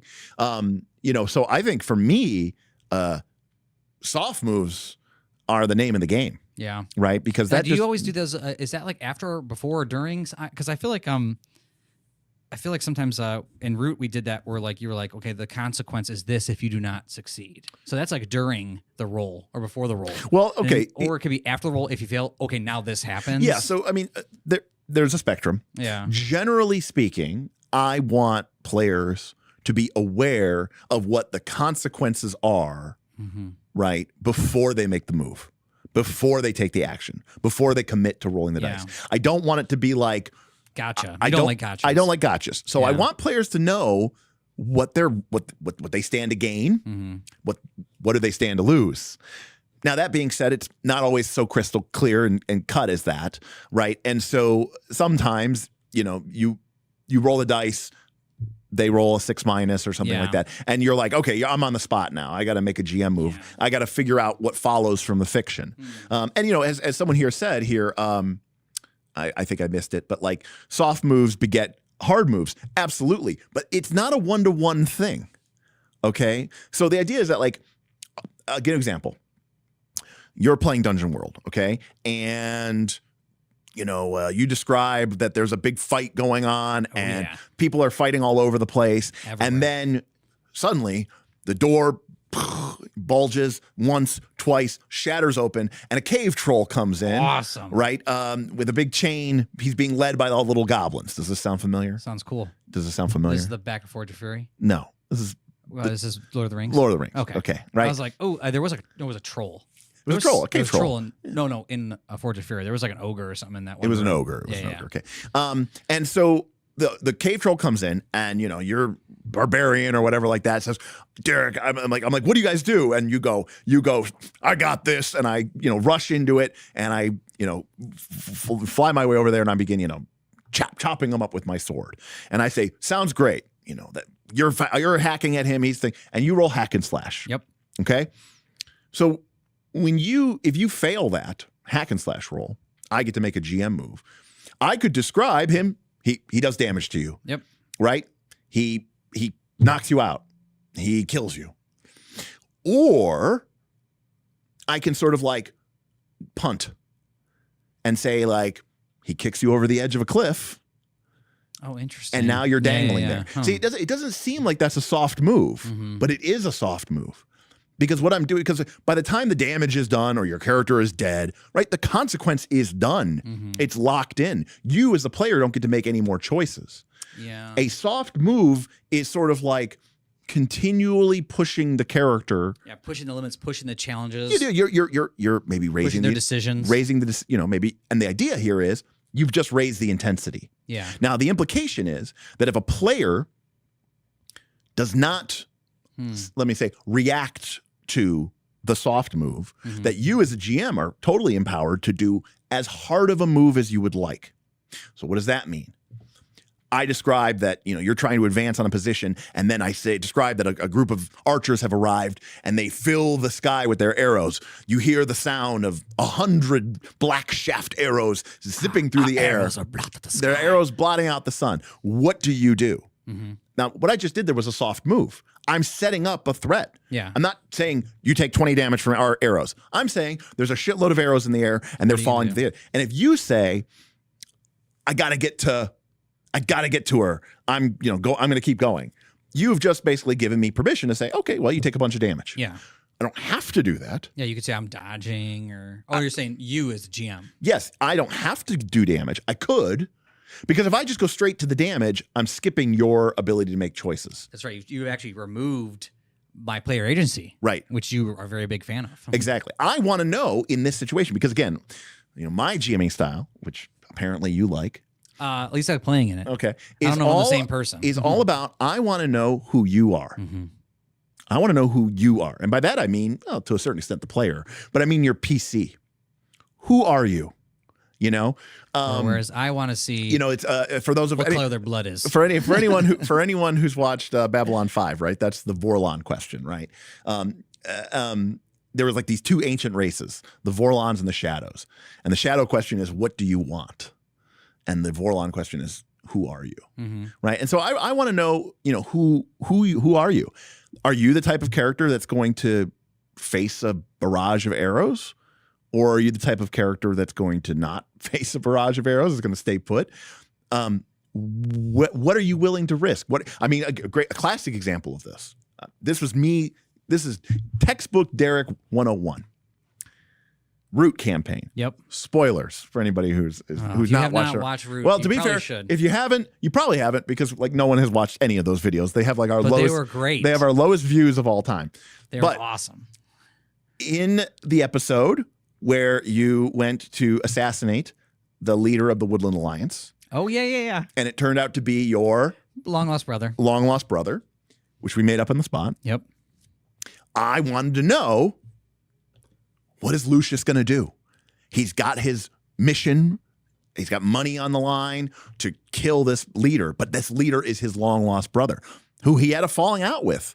So it's not like he's like, I love the guy, but this is blood. What will Lucius do? I wanted to know. And so we play to find out. Yep. And it could have gone either way. It could have gone any million of ways. It went the way it did. Yep. But that answered my question, right? If a player's job or a player's desire is to solve problems, right? You have to give them problems to solve. Then the GM's job should be to give them interesting problems to solve. That's right. Yeah. Right. Or tough. And that goes back to what we talked about. You said the players want to come there they want to solve problems. Yes. They're problem solvers. Everyone at the person at the table is going to leave. I hope they leave happier and having more fun if they've solved a problem, or at least attempted to solve a problem. So your job is to give them those problems. Right. What are those problems, and what is going to challenge them? And there's a scale there. Yeah. Right. There's big problems.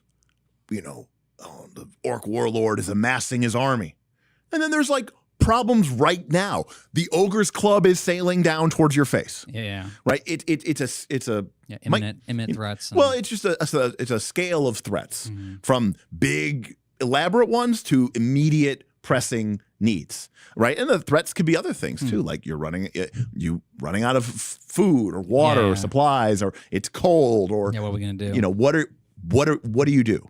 I think the Matt Mercer what's the Matt Mercer line? Like, how do you want to do this? How do you want to do this thing? Is there something how are you going to do this thing? Right. My thing is, they use a bit of letters, but I don't exactly remember what his exact quote is. The chat will know. The chat will know. But my thing is just like, what do you do? Yeah. I will describe something. Okay, Beowulf says it's, how do you want to do this? Which is fine, but I prefer just, what do you do? Yeah. I'll describe a scenario. What do you do? Yeah. I describe, you say something. I either make another move or we roll dice. After that is done, what do you do? You say something, I say something. You say something, I say something. You say something, we roll dice. After that's done, what do you do? So how do you become better at... Ask that question just all the time. No, again, so there we go back to playing more. Yes. Because I was saying, like, I want to create interesting scenarios and interesting challenges and cool stuff for my players. Right. But how do I know I'm asking the right questions, or how do I know I'm setting up the right challenge for them? Is it just you just got to keep playing and then you'll find out, or because you play with a certain group, you kind of know what challenges them? One of the advantages to playing with the same group over and over again is you do learn what they respond to, what they like, what they don't like. What are their X-cardable topics? What are their where are the safety lines? You do need reps. You do need to play. You're never going to get better at GMing watching this show exclusively. You're never going to get better at GMing just reading blogs. You do need to do it. Yeah. So there's definitely an element to that. Is to do it. To do it, you got to do it.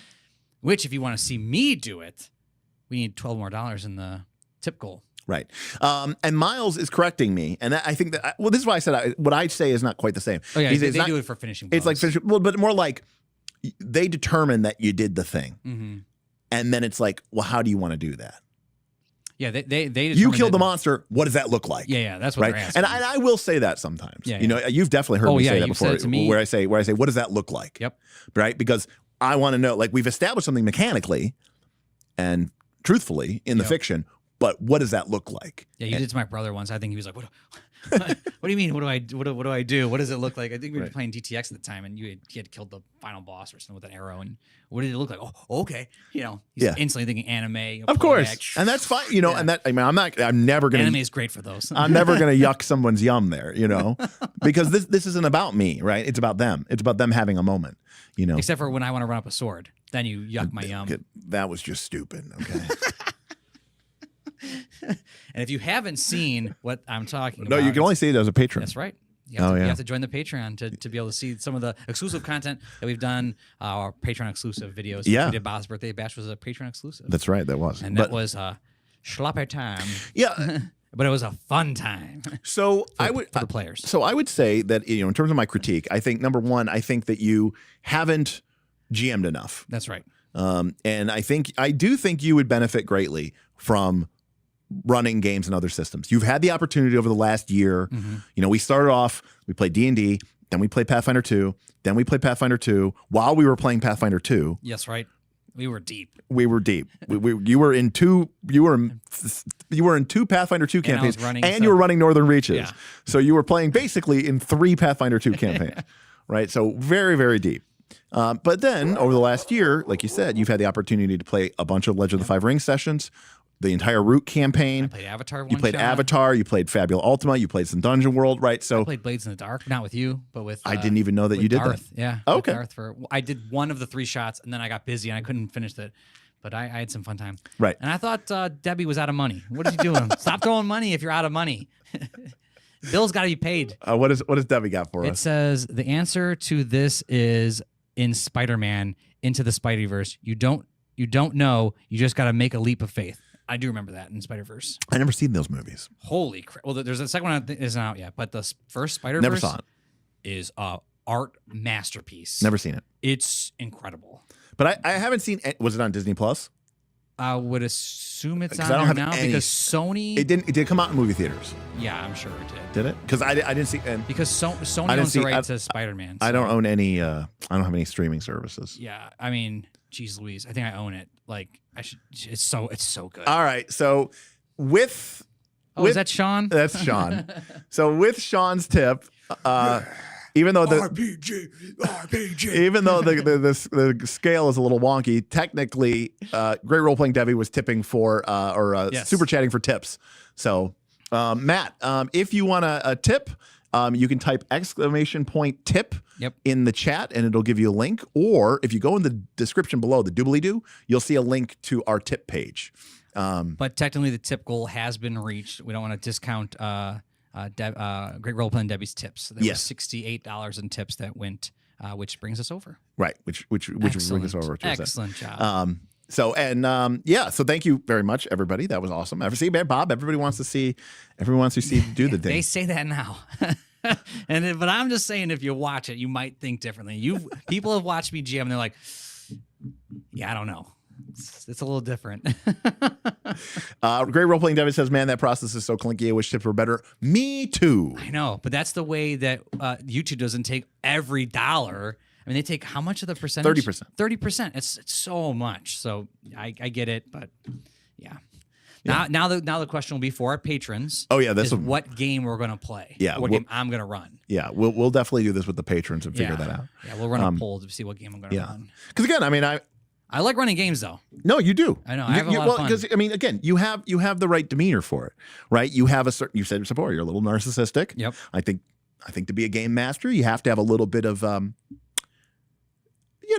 confidence. I think you have to have a little bit of belief that what you have to offer is worthwhile. Mm-hmm. There's a certain degree of leadership, right, that comes with this. And I've seen the way you behave in your social group. You kind of push everybody and lead everybody. I'm the conduit. I'm the one that gets people together and makes the game happen. Yeah. So I think that the soft skills of GMing, I think you have pretty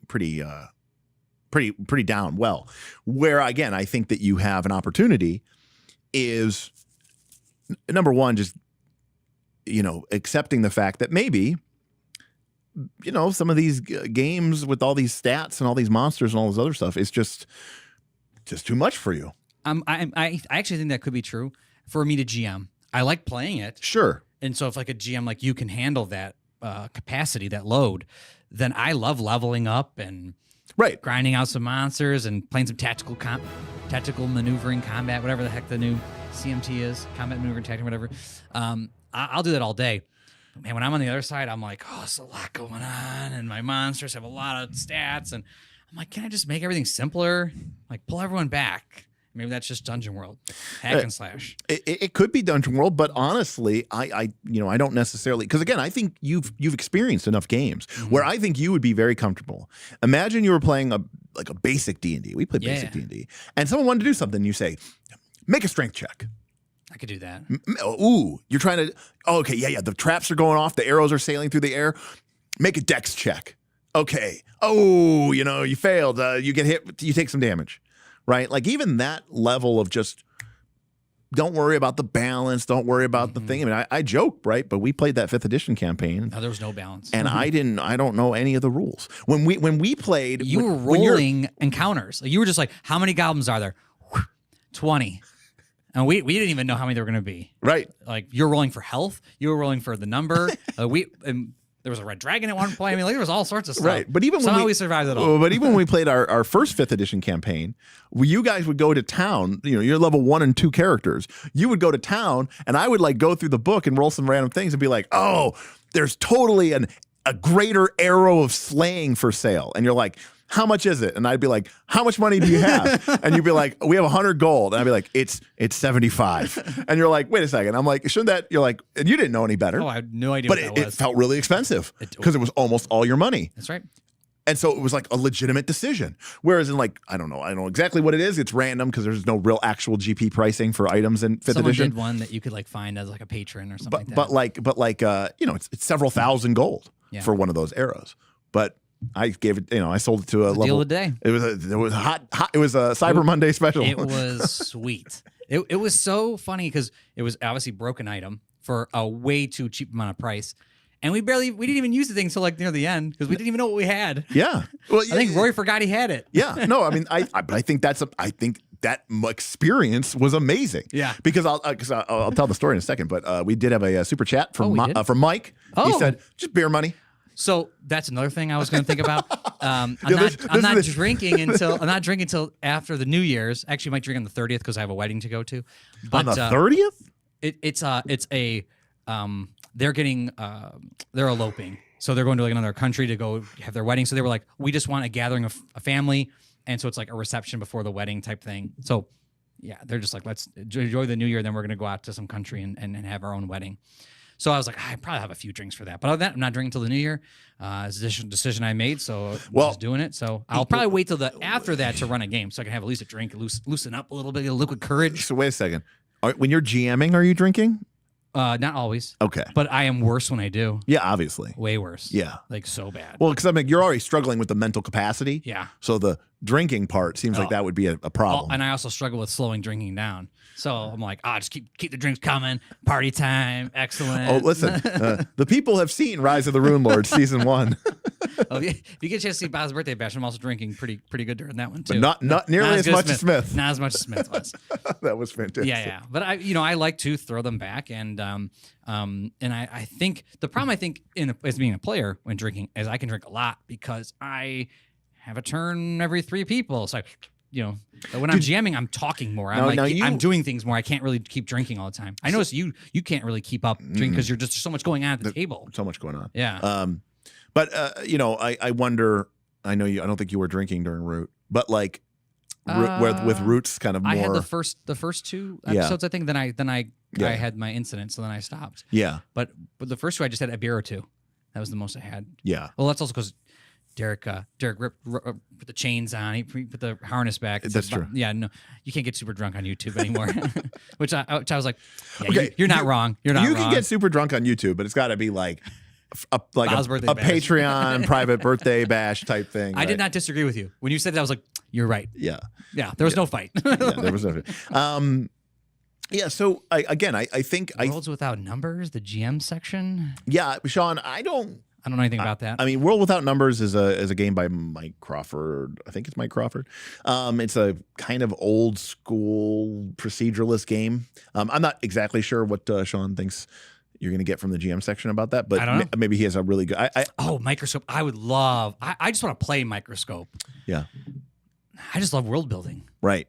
It's so much fun. Right. And when we do any of the world building for Starforge, the heck was that game? Something like Starforge. Yeah, that we did a little bit for Root, and I think we did it for and L5R. We did a little bit of world building. I mean, I had a great time. I love that back and forth storytelling and what does that actually mean, and roll a little bit of dice here. Got a little bit of the Oracle going. So much fun. I would love Microscope, I think. So I'm looking forward to doing some Microscope.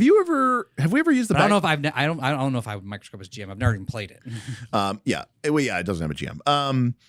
And Pumpkin, the tip goal is met, and the super chat goal is met as well. Now the question is, what do I run? Yeah.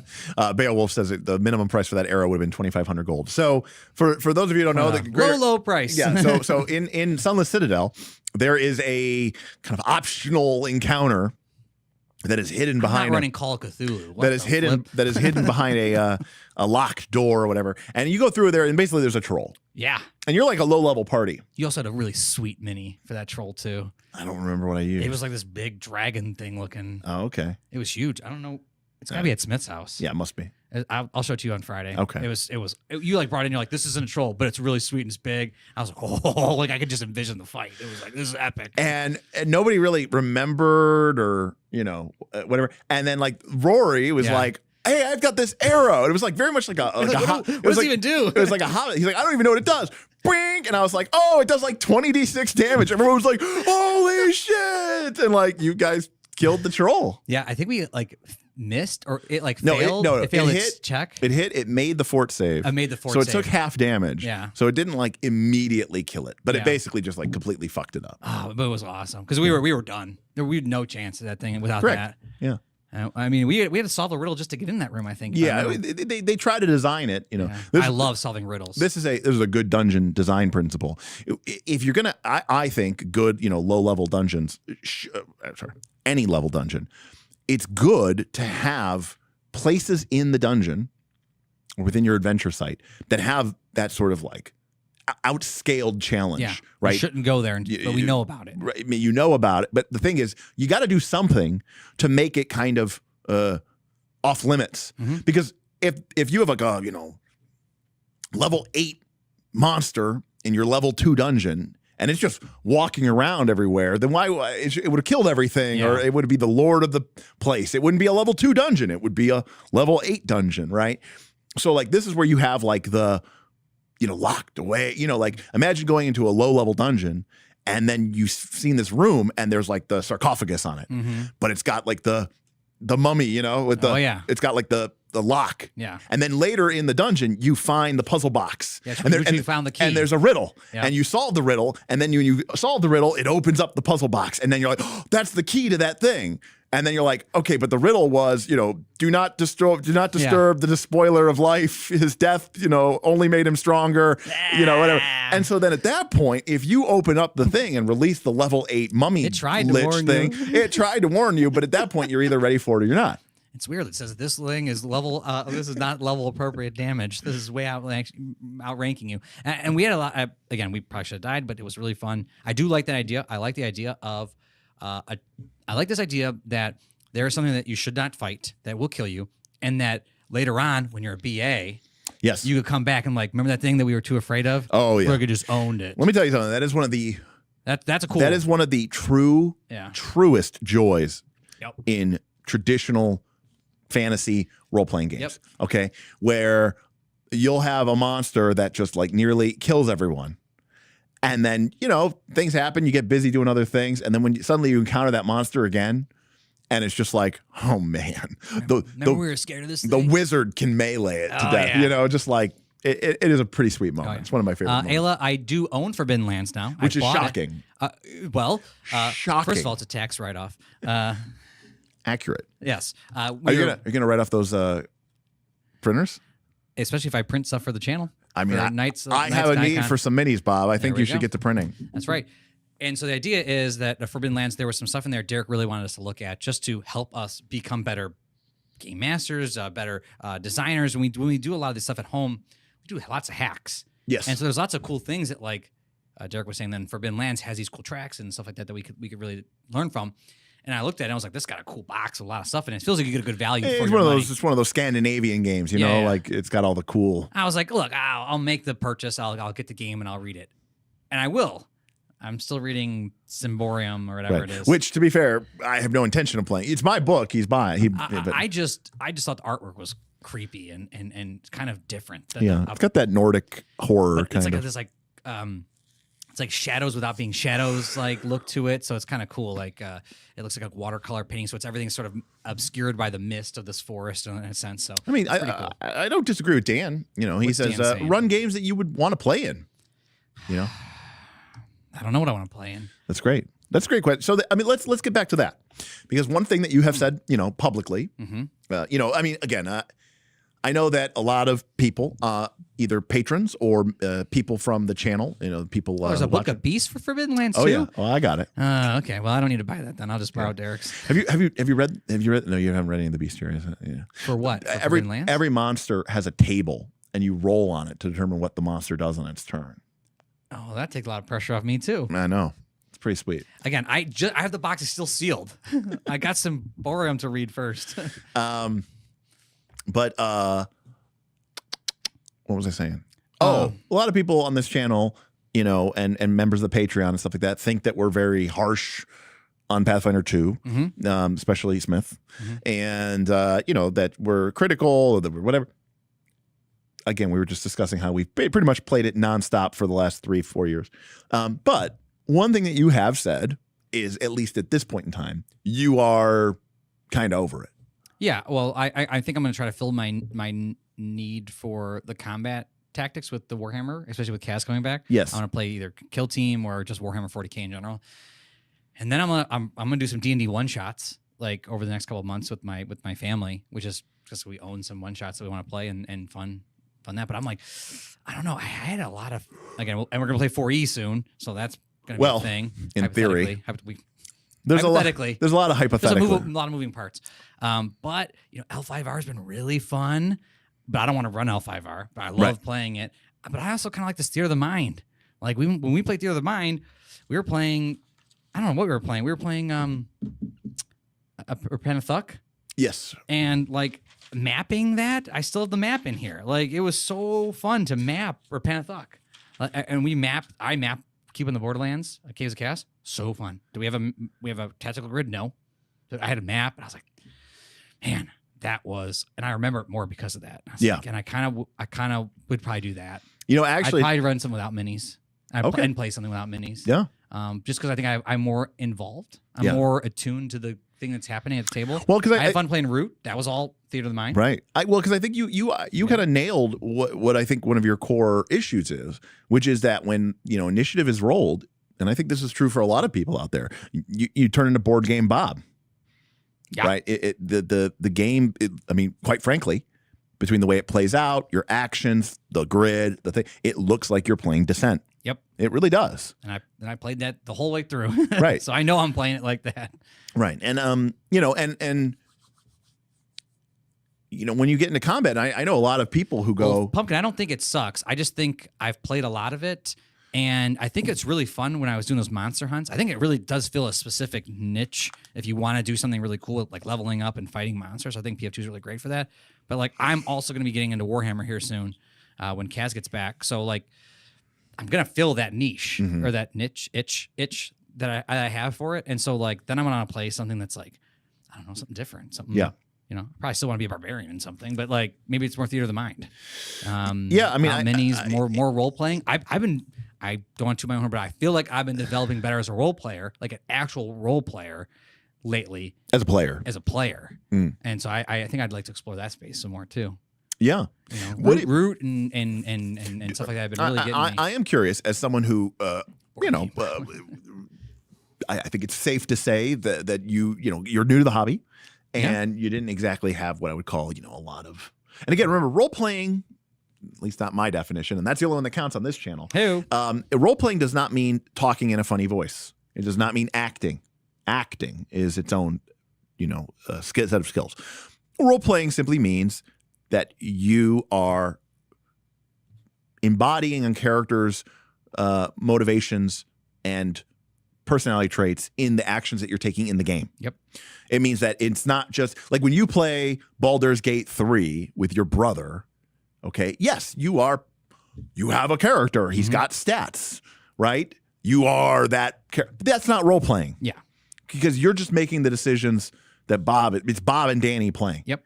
Those characters are just pieces on a board, right? That's not role playing. It's like a board game. It's like Descent. Yep. Right? Versus another situation where, again, you don't have to be acting, but where you say, no, I think my character would go back to the city to warn them. That's what feels right for me. So, and I think the two games that I've embodied that the best on in the last few months have been L5R, as I'm playing as Shugenja, and Root, where I played this like sort of klepto. So let me ask you that. And none of those had maps. No. So I got to really go into my character. So that is a great. Thank you for the segue. In Root, you specifically had these drives and your nature, which not only were very much clear, like defined. This is what your character is, but that was how you advanced, right? If you wanted to level up, quote unquote, and get stronger, quote unquote, you had to follow your drives. Yep. But they also could change. Which was cool because if you grew in the game, if you did something in a game that might change your PC, like Smith sort of made me have to kind of check myself later on in the campaign, where he's like, "Look, if you're gonna keep acting like a fool, then we're gonna go at each other. I'm actually gonna murder you." Yeah, I'm actually gonna murder you, which is fun because that's actually part of the game is conflict between PCs. It's like, okay, well, maybe I'm going to stop being so chaotic with my drives. My PC is actually physically changing, and therefore the things that are on my character sheet should change too, which I really like the idea. Do you feel like those mechanical incentives, those mechanical words that were written, do you think that they helped you? 100%. Yeah. They totally help. And like you said, what gets rewarded gets repeated. I do say that. When I look at my character sheet, in L5R, I look at what is my guy trying to do here? What's happening in the world, and what would my guy do in this situation? Like I have a certain role that I'm playing. I am close to the daimyo. Like I'm supposed to be the spiritual guy.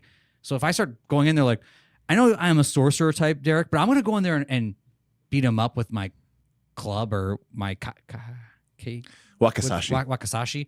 Like you'd be like, "What are you doing, Bob?" Like, no, I want to go up there and slash him. Like, that's not what you do. No, I have my Yojimbo to do that. Now we have not had an opportunity yet because we've only had one session after this, and that ended in the fight. Yes. But in the session before our last session, you guys went and had a meeting with a high level Crane diplomat. Yes. Who was Kaz's ex-lover. Yep.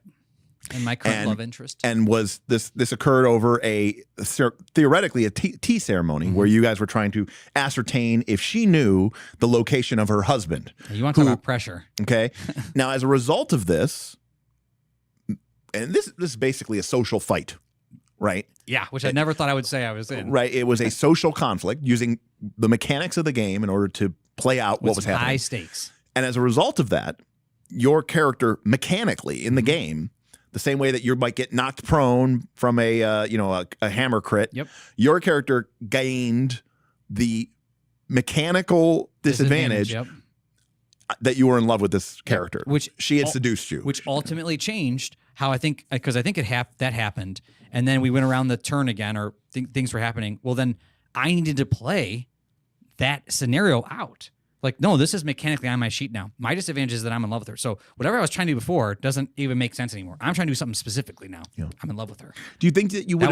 That was very easy to play out. I like the way that it happened and it changed. So it's kind of cool how that does happen. Do you think that you would? Do you think that like, could you ever imagine that happening in like a game like 5e or PF2? No, maybe 5e. I don't know. I mean, like a super, maybe like a light version of 5e, like a hacked version of 5e, but not PF2.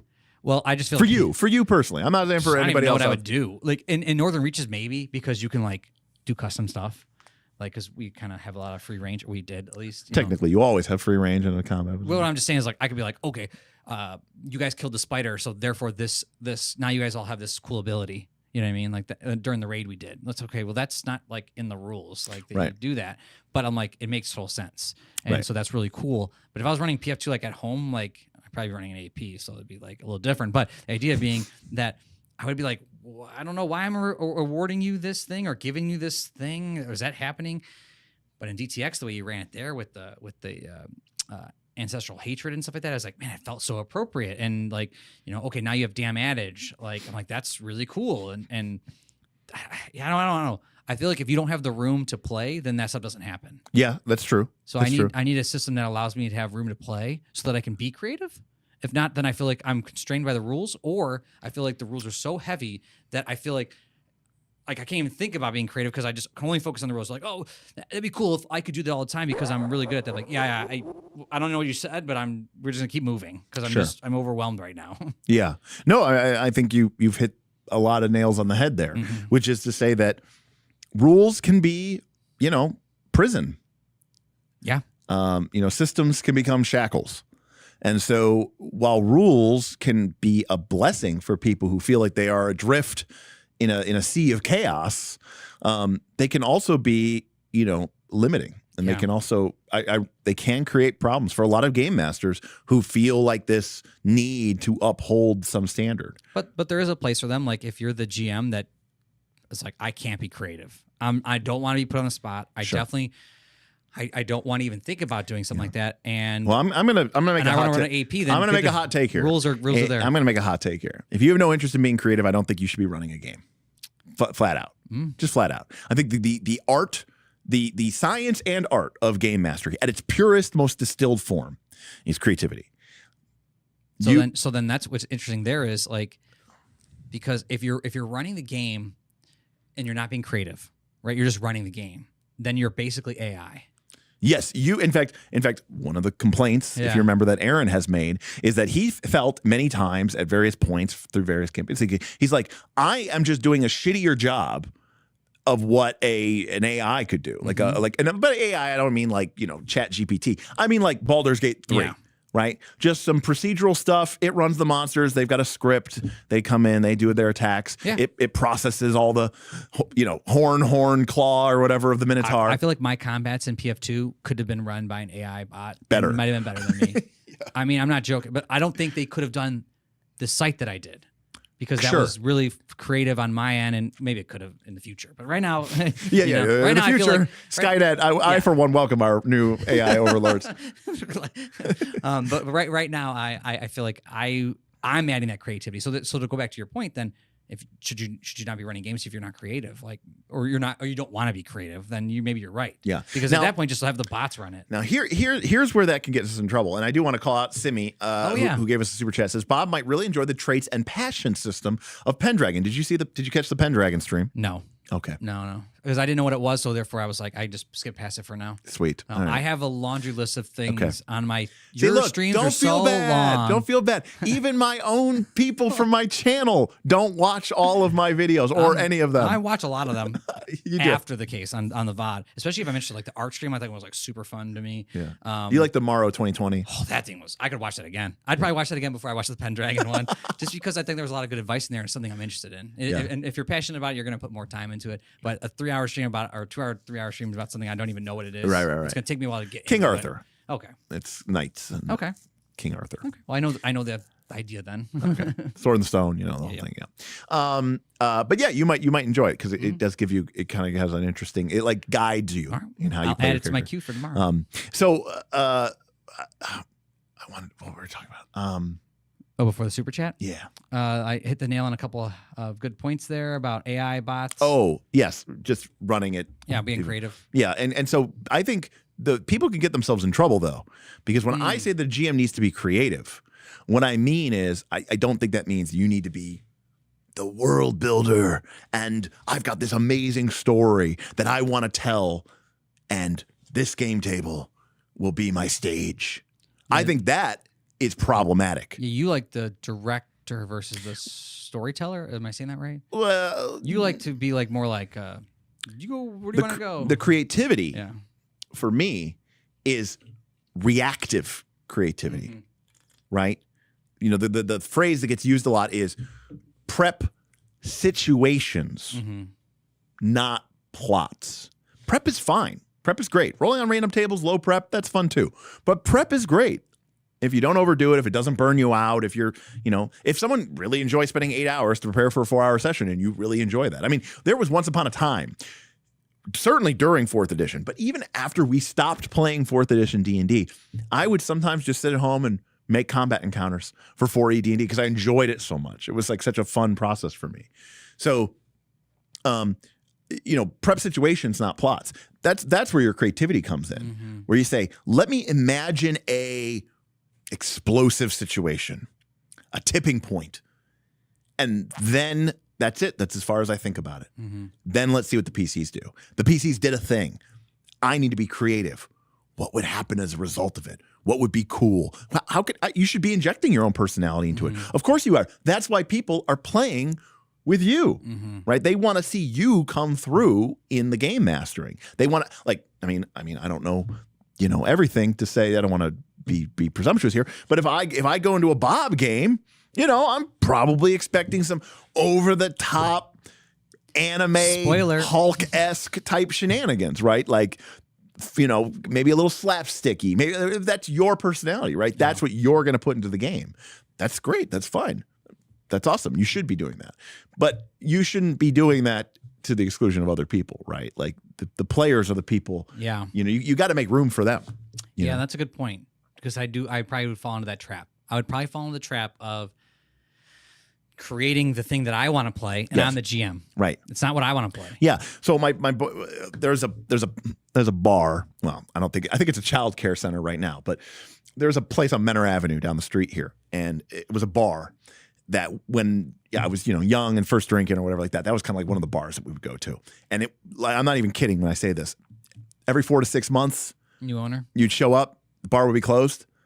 Everything would be carpet over. You come back a week later, new sign, new bar, same bar. There's one of those in Willowick. Okay, same bar, new owner, right? Yeah. And it was like rinse, repeat. Yeah. Like, I'm not even saying. New paint. Yeah, Lovely. new paint, right? And every time there's some new owner would come in, and after like the 3rd or 4th time or whatever this happened, I was having a conversation with my good friend Mike Babooter, and I was basically like, what's going on here? Like he goes, everybody buys a bar to make the bar that they want to drink at. But you need to make the bar that your customers want to drink at. Yep. Right? It's not about you. It's about... Well, it is about you if you don't care about profit or keeping that bar intact. Right. Then you can buy whatever bar you want. But if you want your bar to be successful and people to keep showing up at your games, at your bar, right, then you make the game this goes back to the challenges about knowing your players a little bit. Yes. If you know that this is going to challenge them, then they're going to be like, man, I can't wait till Friday because I had so much fun because I was thinking and I was doing all this cool stuff. But if you're like, every time I go to Friday, Bob's fighting dragons, it's so redundant. Like we're just doing it every time. I don't know why Bob keeps doing that. Right. That is exactly right. Yeah. And especially if you don't like dragons. Right. But I mean, honestly, at this point, who doesn't like dragons, right? I mean, dragons are so cool. Yeah. So cool. Giants and dragons are like my 2 favorite things. I love giants. And I was just reading. I love undead and giants. I love undead. I love the giants, and I love the dragons. And I was just reading that little Dungeons and Dragons monster book for like kids, basically, and it was talking a lot about how the dragons or the giants waged war against the dragons back in the day, and that's why there's not many of them left. And it's pretty cool. Yeah, I mean, that sounds great. I mean, and again, like I think all that stuff is really interesting. And I think like things like lore and stuff like that can all be interesting. Yeah, but I don't think it's something that you like go and I want to tell the story of that. Yeah. No, it's something you keep in your back pocket. Mm-hmm. And when something interesting happens, that's where that creativity comes in. It's that reactive creativity where you go, "Oh, I read this cool thing once and let's go with that." Yeah. Right? And again, I don't think there's anything wrong with the GM saying like this is a cool situation. You cannot think about what the outcome is going to be. You can lead a horse you can lead a PC to water, but you can't make them drink. So don't overthink it. Yeah. In fact, I feel like I overthink it. I'm like, what's going to happen in this scenario if this happens? Right. Like, why don't you just let it happen? Right. Think about it. And then think about it later. Yeah. Right. Because especially in these D20 games, like you're like I have no idea there's so many different things that players could do. There's so many different ways that the dice could go. If you start trying to figure out outcomes, Yeah. it becomes overwhelming. So you know what ends up happening a lot of times? This is not a you problem. This is a wider community problem. we. You go, and this is true for a lot of adventures. You go, man, there is this awesome situation, and there are so many different outcomes that could happen from it. But I'm going to think about this one. Yeah. And then you're like, shit, that's the one I prepped. That better happen. Yeah. That outcome better happen. Because if it doesn't, I didn't prep anything else. Oh, that was waste of time, and I hate wasting time. And so now, whatever happens in this situation, it must necessarily go to the next one. Force or fudge it in. And then you're fudging, or you've basically got, like where, if the, I mean, a great example of this is, you remember Quest for Frozen Flame? Yep. At the end of Quest for Frozen Flame, you fight the tiger spirit. Yep. And in the cave. Yep. And there's a room that has the stars in the ceiling. stars in the sky, and it's a map. Yep. You have to figure it out. It's kind of a mini puzzle. Might be some skill checks. But in the adventure, it says if the PCs don't figure it out, then the other people from the tribe do for them and say, oh, hey, you missed this, and tell them about it. So it's That's, like, what do they call it? Not a plot hole. it's a railroad, but railroad. But I was thinking like a plot device. well, yeah, but what it means is that regardless of Plot whether armor. the PCs figure it out or the PCs don't figure it out, you are going to the next part of the adventure, because that's the only thing that they have planned.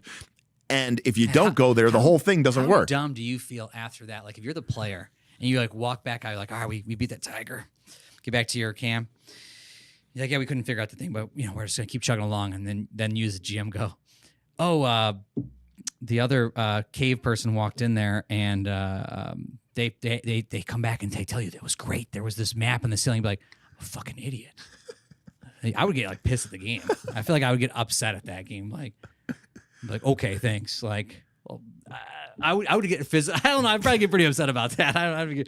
But going back to your point, before I lose my train of thought, talking about creative situations. I think there's another opportunity there, and I think you were talking about this before, is maybe talk about with your players, right? Like it doesn't have to be just you, right?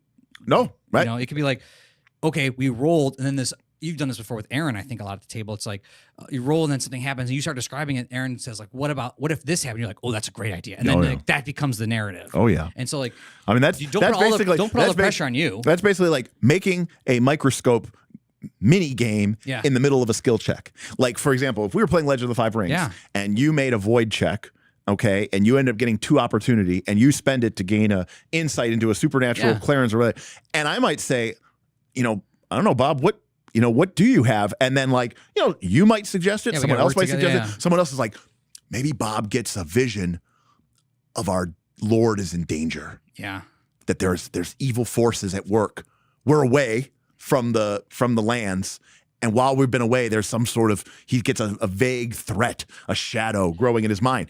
That didn't exist before. Correct. But now it does, and how awesome is that? And I like it too, because a lot of times it's collaborative, and then you'll get this like everyone at the table kind of like does like the finger point snap, like they're like, oh yeah, we all agree, we're all on the same page, 100% that's correct, right? And you're like, that's good, and that it doesn't always happen. No. But there is a great moment where someone will, everyone's kind of like, someone will say something, and you'll see everybody kind of go, that's it. That is definitely it. And I that is great advice of my own giving back to myself is you don't have to do it alone, as a game master. And I think maybe that's another part of the problem. It's like when you're in combat and you're being that adversarial GM, it's really tough to be like, hey, players, how would you have this Minotaur fuck you up this turn? That's kind of a difficult. I'm swinging in, but who do you think I should attack? Yeah, who do you think I should attack? The champion's like, well, I think it should be me. Actually, when you think about it, really. Yeah. I was taunting him. I have my shield up and shield block, and I have that best AC in the party, and I'm right there. And he has to walk past the rogue, and create trigger a reactive strike or whatever. Whoopsie. The fighter, I should say. So that is a tough spot to be in. Yeah. Because combat, like you said, especially in D20 games, is usually very do or die. Yes. Right? Because I could even imagine playing Fabula Ultima and being in a combat and having, the evil, horrible monster. And I'm like, oh man, should I do this thing or should I do the blast spell? And then like a player goes, I don't know, we're all kind of low on hit points. A blast spell would probably be fucking destructive. And I'd be like, yeah, let's go for it. And they don't care. Yeah. Because you know what happens if they get taken out? Surrender, and they get 2 Fabula points. Yep. And it'd probably be really sweet. And it might be really sweet. Which is also funny because like everyone at the table agrees. Like in that scenario, like we'd all be like, if you did a single blast spell here, like it feels like you shouldn't. Like everyone would be like, "What are you doing?" You're sort of fudging it. Like you would totally kill us all here, and you'd be like, "That's right, I would." And like everyone agrees that that's what happened, so it would just make sense in that scenario. Yeah. And I don't think that's a big issue. So Yeah, and I think I see something that Dr. Tisk says, but it's like I think that there is a desire, like when we talk about problem solving, I think people think of RPG problems in the sense of like a Sudoku, or a crossword puzzle. There is one way to solve this puzzle, but that's not it, right? This is more like real world problems. Our son keeps getting into fights at school. That's a problem. How do we solve that? There's not one solution. There's infinite solutions, right? It's a process. And so I think you need to I think a lot of players get hung up, and maybe that's just because of, video games and stuff like that, where like this idea that like, oh, I want to get the good ending. APs don't help. I want to get the good APs don't APs do not help. But Baldur's Gate 3 has done a great job because there's a lot of different ways to go. Yes, and BG3 did a good job and with that is because Baldur's Gate 3 is an adventure path. If the adventure path was 2,000 pages long. Yeah. Right? Like, and it cost whatever, hundreds of dollars. Right? If you had an adventure path that literally had like, oh, well, you're only going to need like 300 or 400 encounters to get through this game, but this adventure path has over 6,000 encounters. And like there's like, no matter what the players do, we thought of that. Oh, we thought of that. I mean, you are railroaded in a sense, but it is very open. Like I just blew someone up the other day, and my brother and Rory were like, oh yeah, I think we're supposed to save him, so that'll probably change something later. But like they're like, well, he's dead now. I was like, whoops. Like, whoopsie. I get a little. My brother's trying to like sneak through this area where like these like funguses are gonna blow up, and the whole time I'm trying to throw things at the funguses, and he's like, I think I can stealth through this. I'm like, I'm just gonna take out the alchemist fire and throw it in there. So I did, and I blew up all the funguses. And my brother's like, what the fuck did you do that for? I'm like, I got rid of the problem. He goes, there was a guy in there we're supposed to save. I didn't know that. Now he's dead.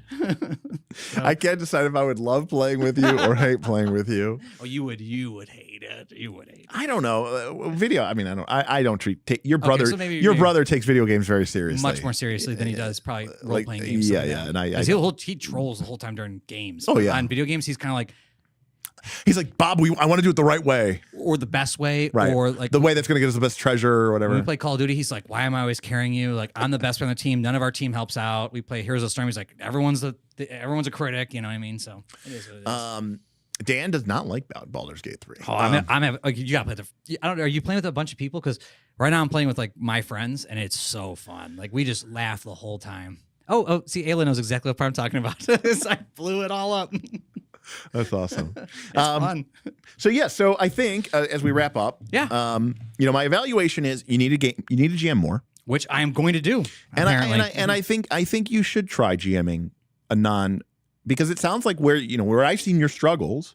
Again, it feels like you have the capability. I mean, to make some really cool situations. Yeah. The dwarf. Was it the dwarven? What was the first temple? Dwarf puzzle that you're talking about. But what was the Temple of Bob? But what was it? It was called Temple of Bob. It was Temple of Triumph. Temple of Triumph. Mm-hmm. Temple of Triumph for season 1. These White Cliff Caves or whatever. White Caves. Very cool situations. There's no exact outcome that comes from that. It's just a cool place primed for interesting decision making, right? Which is what I think an adventure site should be. So it sounds like you've got that down really well. And then, I haven't personally observed this as much, but the non-combative parts seem to be places where you're more comfortable. In fact, I would say the parts that have less rules are where you seem to flourish more. You just get bogged down because you know what I failed on Temple of Bob? I was just thinking about this now that we talking out loud about it. We talked about having a spot that you see that you sort of restricted off. Oh, you can't get to it. So there was an area in there that they needed some key for. They couldn't get into it. And then there was the area with the four dwarfs things. They couldn't get into this big treasure room. So they're like, and this is my own fault because I did not know PF2 gold scaled like this. So I put a lot of gold in there for like a level 3 character. So level 1 characters are like, we can't get in. This is crazy. This sucks. But we see it. And we really want to get in there. We can't get in there. We'll come to it later. They came back at like level 5 and got the treasure. Yeah. It was like worthless because the gold was like so minimal. Well, yeah, but also at the same time, when you come back at level 5, then where's the challenge? They don't deserve that much gold. I get it, but I was like, but I did do that. So I even did the restricted access in that level too. So those were all I really did some crazy stuff. Yeah, there was some really great stuff, some really high level stuff. They had stuff. to revisit that. And particularly in that adventure, they had to go back to town to figure out a solution to revisit it. Yeah, I mean, again, multi-level dungeon puzzles are like one of my favorite things because there's usually, and you kind of alluded to this, there's that kind of like, oh, if we do this, that's what that's for, you know? And then there's this awesome moment where you then, you know, kind of want to rush back to, you know, the thing that you like, oh, I remember we were stuck there and like we didn't understand what was going on. You know what's funny is you just described that. That's exactly what happens. The second you find the thing and you figure out what it's for, you just want to run back and do that. You probably not always the smartest solution. Sure. But you're like, no, I found the key. I'm like, so we should go open that lock. Well, probably we should finish what we're doing. No. I have the key. I have to put it in the hole to do the thing. I have the nail. I have the hammer. Yeah. I need to hit it. Yeah, exactly. That's a weird psychological thing that happens with people. Yeah. It has to happen. But, you know, it's also interesting, too, because someone else, I think on the Discord was asking, like, how do I get my players to be more proactive? You know, how do I teach them to do that? It is. And I realize that this is actually unfair because I grew up playing D&D, both to a certain extent, even the computer role-playing games that were on the time, but certainly D&D. And even in my early adulthood, 3rd edition D&D, we and my players, we all grew up playing dungeons. Yeah. And not adventures. And dungeons are first and foremost, you know, about players making a choice and making a decision. And am I going to go left or am I going to go right? There's no right way. There's no wrong way. You're not trying to, you know. So a decision has to be made. A decision has to be made, and it's up to the players. Or you just sit there, you know, by definition. And it's like, okay, what plot point? There is no plot. Smith did this to us. He was like, what do you guys want to do? And I'm like, I do not know what I'm supposed to do or where I'm supposed to go. I have no idea. And you were like, we're going to go to the local bar. Like, you just instantly were like, we're just going to go do something and find out more. Well, and it's interesting because for me, I felt like I was paralyzed. For me, I'm like, the whole reason I came, you know, like I okay, this is like a minor aside, but like I get annoyed sometimes when I play games. Like Settlers of Catan is a great example of this. You've played Settlers of Catan, yep. Okay? So you roll 2 dice, and that generates a number. Yep. Bell curve, and there are different places on the map that have different numbers on them. So a 12 only comes up when a 12 is rolled, and so if you have a 12 on the forest, you're not going to get that much wood out of that. But if it's on a 6 or an 8, those come up a lot. So the idea is that if you put your houses on these numbers, they're going to generate that resource, and then on your turn, you get to do all sorts of cool, fun things. Yep. You get to play the game, right? But one of my problems with Settlers of Catan is I sat down to play this game, but it is entirely possible, because it's just completely random, that we could go around the table and I'm on a 6 and an 8 and a 9, and you roll a 2, and she rolls a 3, and he rolls an 11, and then I roll a 10, and then you roll a 5, and then, you know, and we go around, and I'm like, I get it, it's randomness, but I came here to play. Mm-hmm. I came here to do stuff, and I'm not getting to even participate.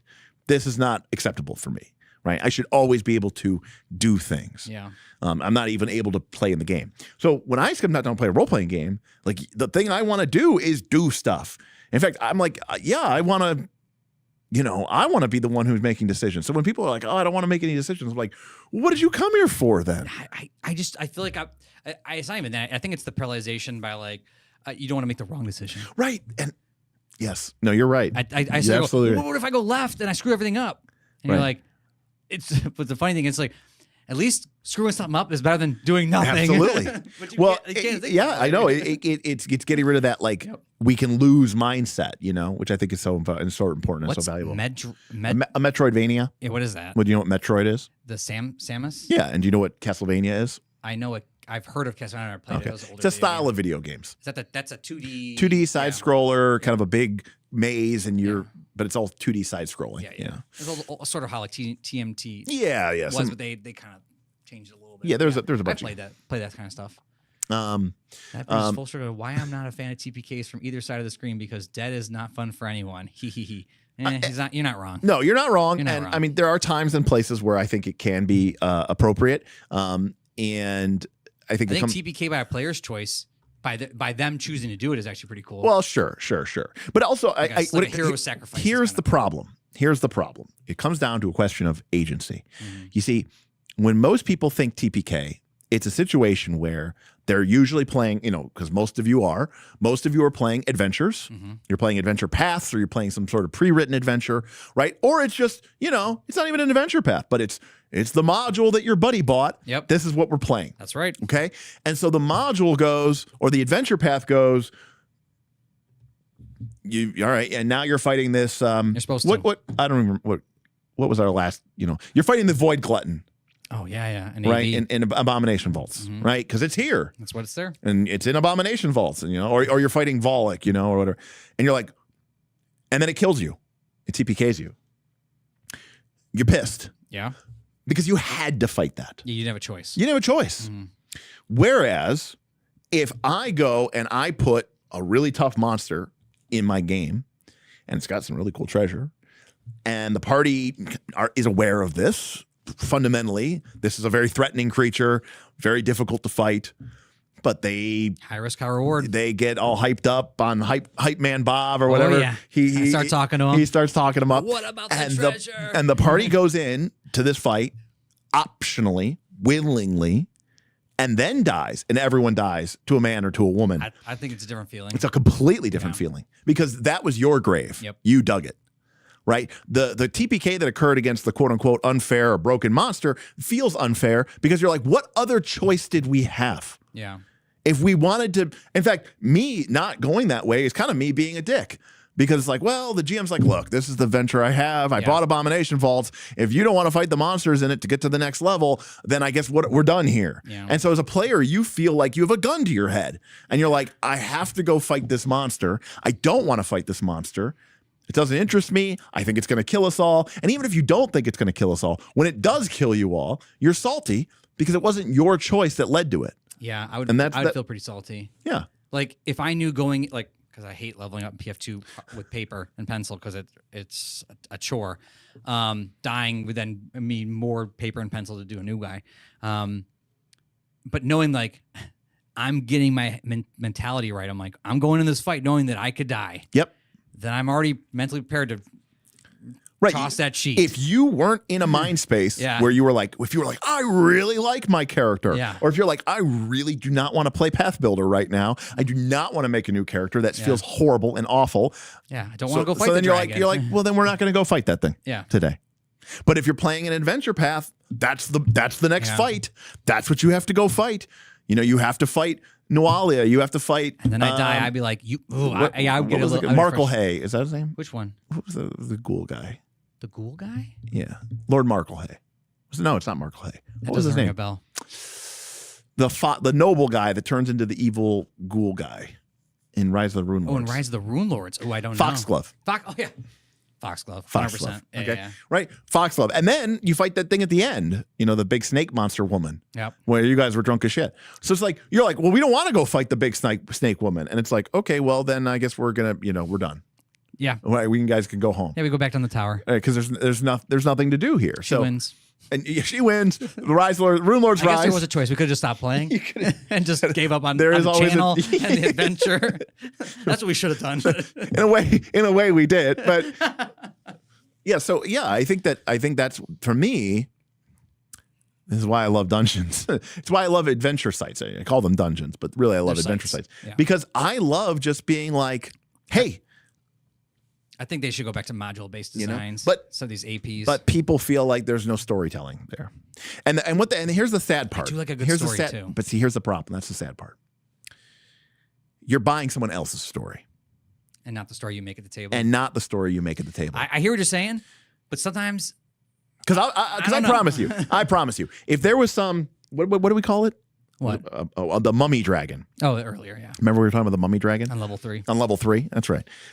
If the level and it's on level 3 of the dungeon, but like the GM has kind of told you, like the first level of the dungeon's like for level 1 characters. Mm-hmm. The second level of the dungeon's kind of for like level 3, level 4 characters. The third level of the dungeon is like for like level 5, level 6 characters. Yeah. Like it's tough. There's even stuff down there that you might want to be level 7. Yeah, I was thinking of a Young Dragons level 7. Something like that. So you set this up, but and this is where the type of game that you're playing is very different.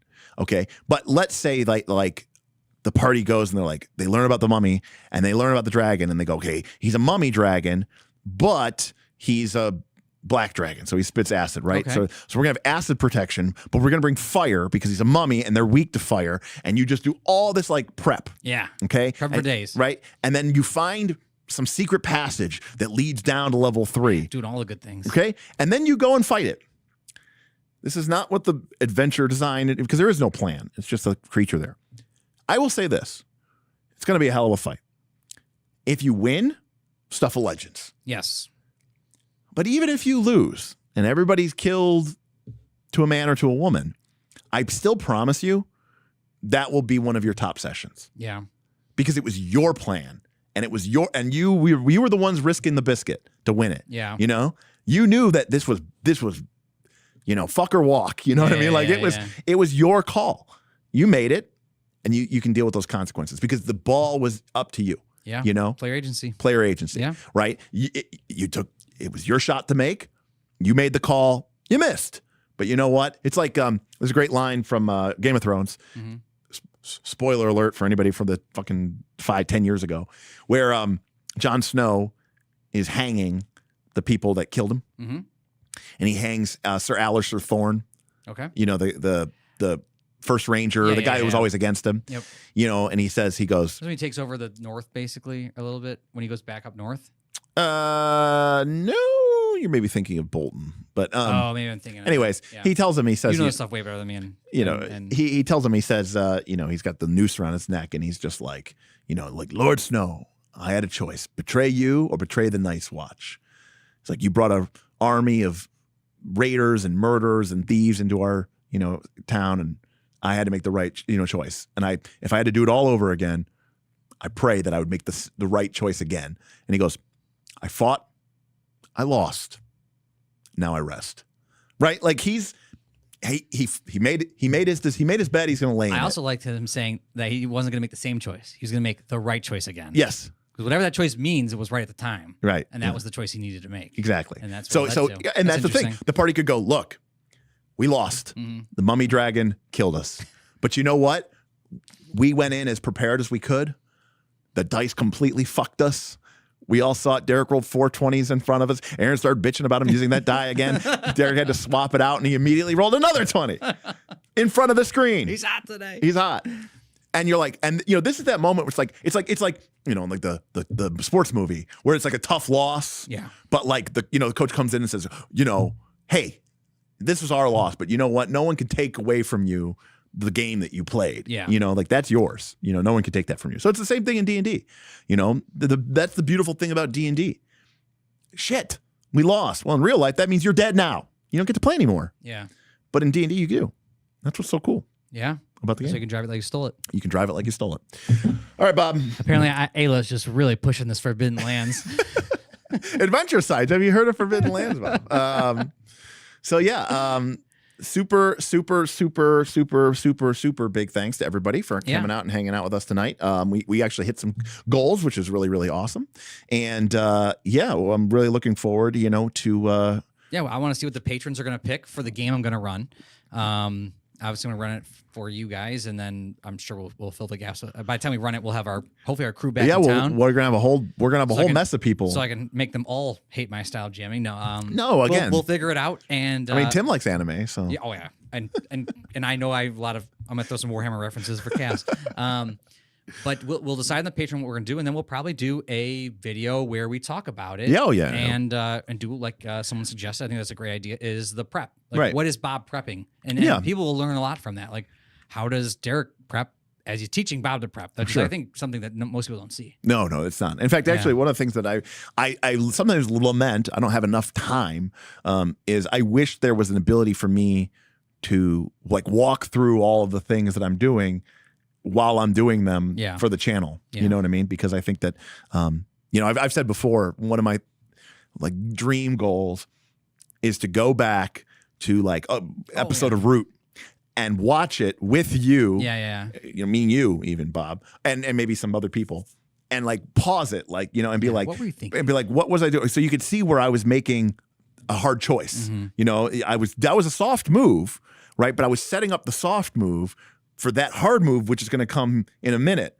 And right, like that was my thought process. And I knew that your character had that ability. Yep. And I wanted to put you in a situation where you were either going to have to press your luck and potentially go for it all, or rely on the skills, but that was going to put you into more trouble with the otters, right? Like it's like really kind of understand like what was my mental process. I think will get a lot of insight from that because they'll understand your process in your head about creating the situation. And what we were talking about earlier, creating these situations for the players to solve. A lot of people, like I think I'll get a little paralyzed at first, but again, more reps will become easier. Right. But like learning from you is you're like, what was Derek thinking in this spot, and why was he thinking that? Can I think maybe unlock a few things for other people? Right. Because it'd be really helpful. Let me be clear. The most fun, because again, I'm prepping situations. I'm not prepping plots, but I can't help myself but think. I bet that's what's going to happen. Yeah. It would be really cool. But you're not in control. If that happened, right? One of my favorite moments is when my players completely surprise the shit out of me. Oh, yeah. And I go, I did not. Do you remember Rise of the Rune Lords when we went to the gate that you had closed off? And you're like, there's no way they're going to that gate. And we were going, that wasn't even you prepping it. That's just the way the adventure was going. Right. I'm like, no, that's the guy I totally thought we were supposed to go to. Yep. And you're like, well, I guess got to figure this out. I think I threw the map away. Were you, wasn't there an adventure we were playing once where I just took the adventure and I've seen you do it. Flung it over my shoulders. Had to happen. I don't even remember what adventure that was. It happened fairly. It happened when I say fairly recently, like in the last year or something like that, where I was like, for sure. I just threw the adventure away. Sean asked a great question. What's that? It says GM Prep. You say, is there a Discord where you can learn about that? Yeah, there is. It's called Professor Dungeon Man. I like him. No, I mean, he's. I had lunch with him at Gen Con. That's right. Yeah. I watch a lot of his stuff. Yeah, he's a pretty cool guy. Again, I'd say like 90% of what he. I mean, like the thing I like about him now is he obviously always really hated 5th edition D&D. Yeah. But like he's playing the game. There's a reason why he has 100,000 subs or near to it or whatever, right around there, 100,000 subs, and we have 10. Yep. And that's because he talks a long time. It'd be like us talking about 5th edition by being like, come to this for 5th edition. So we have an idea. Imagine replacing your D20 with a 2D6, and then instead of missing or hitting, you could hit, you could miss, or you could get something in between, right? That would be us being that kind of game. Anyways, but I kind of like I like his channel. Yeah, I like more now that he's basically been like, I'm over. Yeah, I like following. But you could join our channel. You could join our channel. Maybe. Well, it's up to you guys. Yeah. Patreon.com/Knights of Last Call. There's a link in the description below. That'll get you access into the Knights of Last Call Patreon, which has a whole mess of bonuses and access, a bunch of different perks. There's a bunch of different tiers, but all of our tiers, from our cheapest to our most expensive, they all get you access to our Discord. Yep. And that is where the heart of our community is. That's where all the conversations are You happening. might think Knights of Last Call is Bob and I and Smith, but it's not. Knights of Last Call is a community. It's where we spend a lot of our time, and it's where most of the development that we're putting out anywhere from around 5 to 8 hours of content a week, which is absurd anyway. It is absurd anyways, but honestly, that's a drop in the bucket compared to what's happening. I just talked about it. Fabio Ultimate the other day, Ben was running a Q&A with a bunch of the patrons in the Discord, just talking about questions that he had in the game. Right. We weren't there. No, I was not even part of it. I joined later. Well, it's because you had experience Fabio Ultimate, but the patrons, the Discord community decided like, we would like to figure this out. There's some people that here that have experience. I want to sit down and just have a Q&A within ourselves. I think that's amazing. Darth's run games. Darth's run workshops like that for Blades in the Dark. Amazing. Yeah. Amazing. That alone is incredible. So the community within itself is helping the community grow. Right. Which is just... It is very nice. Yeah. So we appreciate you if you can and consider supporting us. Otherwise, just like, subscribe, maybe leave a comment, Definitely like and subscribe. Tell your friends, because it'd be cool. We'll never get there, but it'd be cool to get to 100,000 to get the button. Oh my gosh, I was just watching I don't think we ever will. How awesome or something like that. They had the button and they use it in like their stunts. They were trying to smash it with a hammer and it's like really durable. They're like this thing's actually pretty good. Like I'm not one. I love that kind of stuff. I'm not one for vainglory. I'm not one for for medals and accolades. But I Would think you put it on the dungeon wall? you know, I see It'd people be do weird. that. I see people do that all the time. I think my answer is no. Yeah, I don't think so. I might put it in my office. I would do that. On the shelf, Yeah, with a million other books. Yep. Like a lot of people have like this blank ass wall, and then there's just the silver play button hanging on it. And I'm like, come on, this looks horrible. You just make like a stone wooden one as like a proxy. Yeah, whatever, something. I don't know. Anyways, all right. Well, But that's us. Yeah. So thanks a lot, everyone, for hanging out with Bob and I tonight. Again, I do think that there's some things that you need to work on. I think there's some processes that we should follow, but there have been a lot of good steps. Yes. And I think your design of these sites has been sublime. Yeah. I just think that you are board game Bob, and it's pretty robotic, like you said, in combat in particular. And again, that might be a combination of it being super mechanical and you don't feel like you have any, or just being overwhelming in the rules complexity. I'm interested to see if I build a lighter system, if like all of a sudden I'm just flowing with it. And you'd be like, oh, that's not the person I'm used to seeing. That is what I'm interested I'm to hoping see that's as well. going to happen, but Right. I obviously I don't know. Right. Because I think You hack and slash. It doesn't sound like something I would say. Like, Right. I'd be like, oh, you're swinging in for the, doing this thing. You'd be Right. like, oh, cool. Because when it's kind of like theater of the mind for your mind, Yes. if that makes any sense. Yes. Right. Yeah. You need it. Like when you You have get to when you envision it. when you stop worrying about whether the attack has agile or whether the attack should I be attacking with the claw? Wait. What's this other Minotaur Fury? 2 actions and okay, what does this do? Yeah. When you stop worrying about that and it's just like, oh, dude, it's massive, bro. And obviously not everybody has Shakespeare when it comes to writing it, but a lot of it's the energy and the that, and I also think there is something to what I talked about earlier about invoking the senses. Yep. And when you do theater of the mind, you almost have to. If I just say you walk into a room, you guys will be like, "What are you talking about?" Right. Like, no, I gotta tell you about the room at least a little bit because there's no piece of paper here. We don't even know what we're talking about. It's like, okay, I have to invoke some senses, and therefore I'm drawing you in. I'm drawing myself in. And I think Bob, you would agree with me on this, but my rule of my best advice I can give Oh, here it is for people at the end of the video is, draw maps, not battle grids. I was like, draw max, leave blanks. No, no. It's draw maps, leave blanks is the classic one, but Yeah. draw maps, not battle grids. Got it. I think when players are exploring a site and there's a player map that the GM hands off with, not something I'm giving you. Mm-hmm. When the players want, or usually there's only a couple players who are interested in it, but it's kind of one person might be responsible for it, but it's kind of a collaborative effort. When there is that artifact of your play, that is like, it's like a sacred text. It's hanging up on Smith's wall. It is hanging up on Smith's wall. I love seeing it. And when you draw battle maps for whatever reason, I think it takes people out of the game. 100%. And I understand there are people out there who need a battle mat, otherwise they can't visualize anything. I'm not talking about you.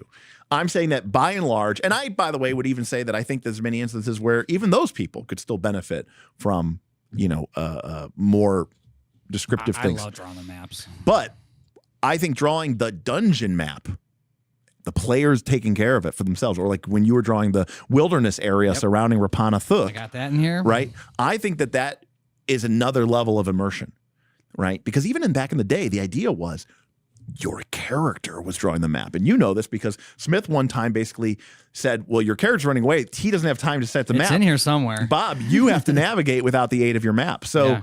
I think it's actually this right here. yeah. It's So- this map, because there's the room we went. That's the room with the acid, and then it goes over here, and this is where we fought the 20 goblins, and we were like, we were in trouble. And Smith's like, he took my map from me. He goes, "Can you get out?" Right. And I was like, I actually could, and I did. Right. And so And I remembered it because I drew it all. yeah, so it's a weird kind of thing where, in my experience, if I have players, like, I'm not perfect. I don't run the best game. When I have a group of players who are playing in a dungeon game of mine, and they're not making a map, like our Abomination Vaults game, I go, they're not into it. I don't know, man. You asked me some questions, and I remember. You have a better grasp of this, but you're a fucking architect. Yeah. So you have a little bit of an I'm like, advantage. no, we're gonna there. go left, Yeah, west, and then turn up around the circle room. You have a little bit of an advantage there. But I think, if you look at so many of my maps, like, that my players have done over the years, or that we've there, you know, there's little notes and Yeah. annotations and like little you know, like little bits of history. Yeah, little memoirs. The whatever. map becomes Mementos. Mementos. Yeah, yeah. The map becomes like a written history Yeah. of your sessions, and I think it's a fantastic thing. And it's central. You know, it sits out there on the middle of the table. Everyone can consult to it. It's a focal point. I think maps are so important. I think battle maps can be problematic. Yeah, So, I think you're right. all right, everybody. But on that note, On that note, thank you, Bob, for hanging out with me tonight. Thank you all for hanging out with us tonight. And we'll see you next time on Knights of Last Call. Bye, everybody.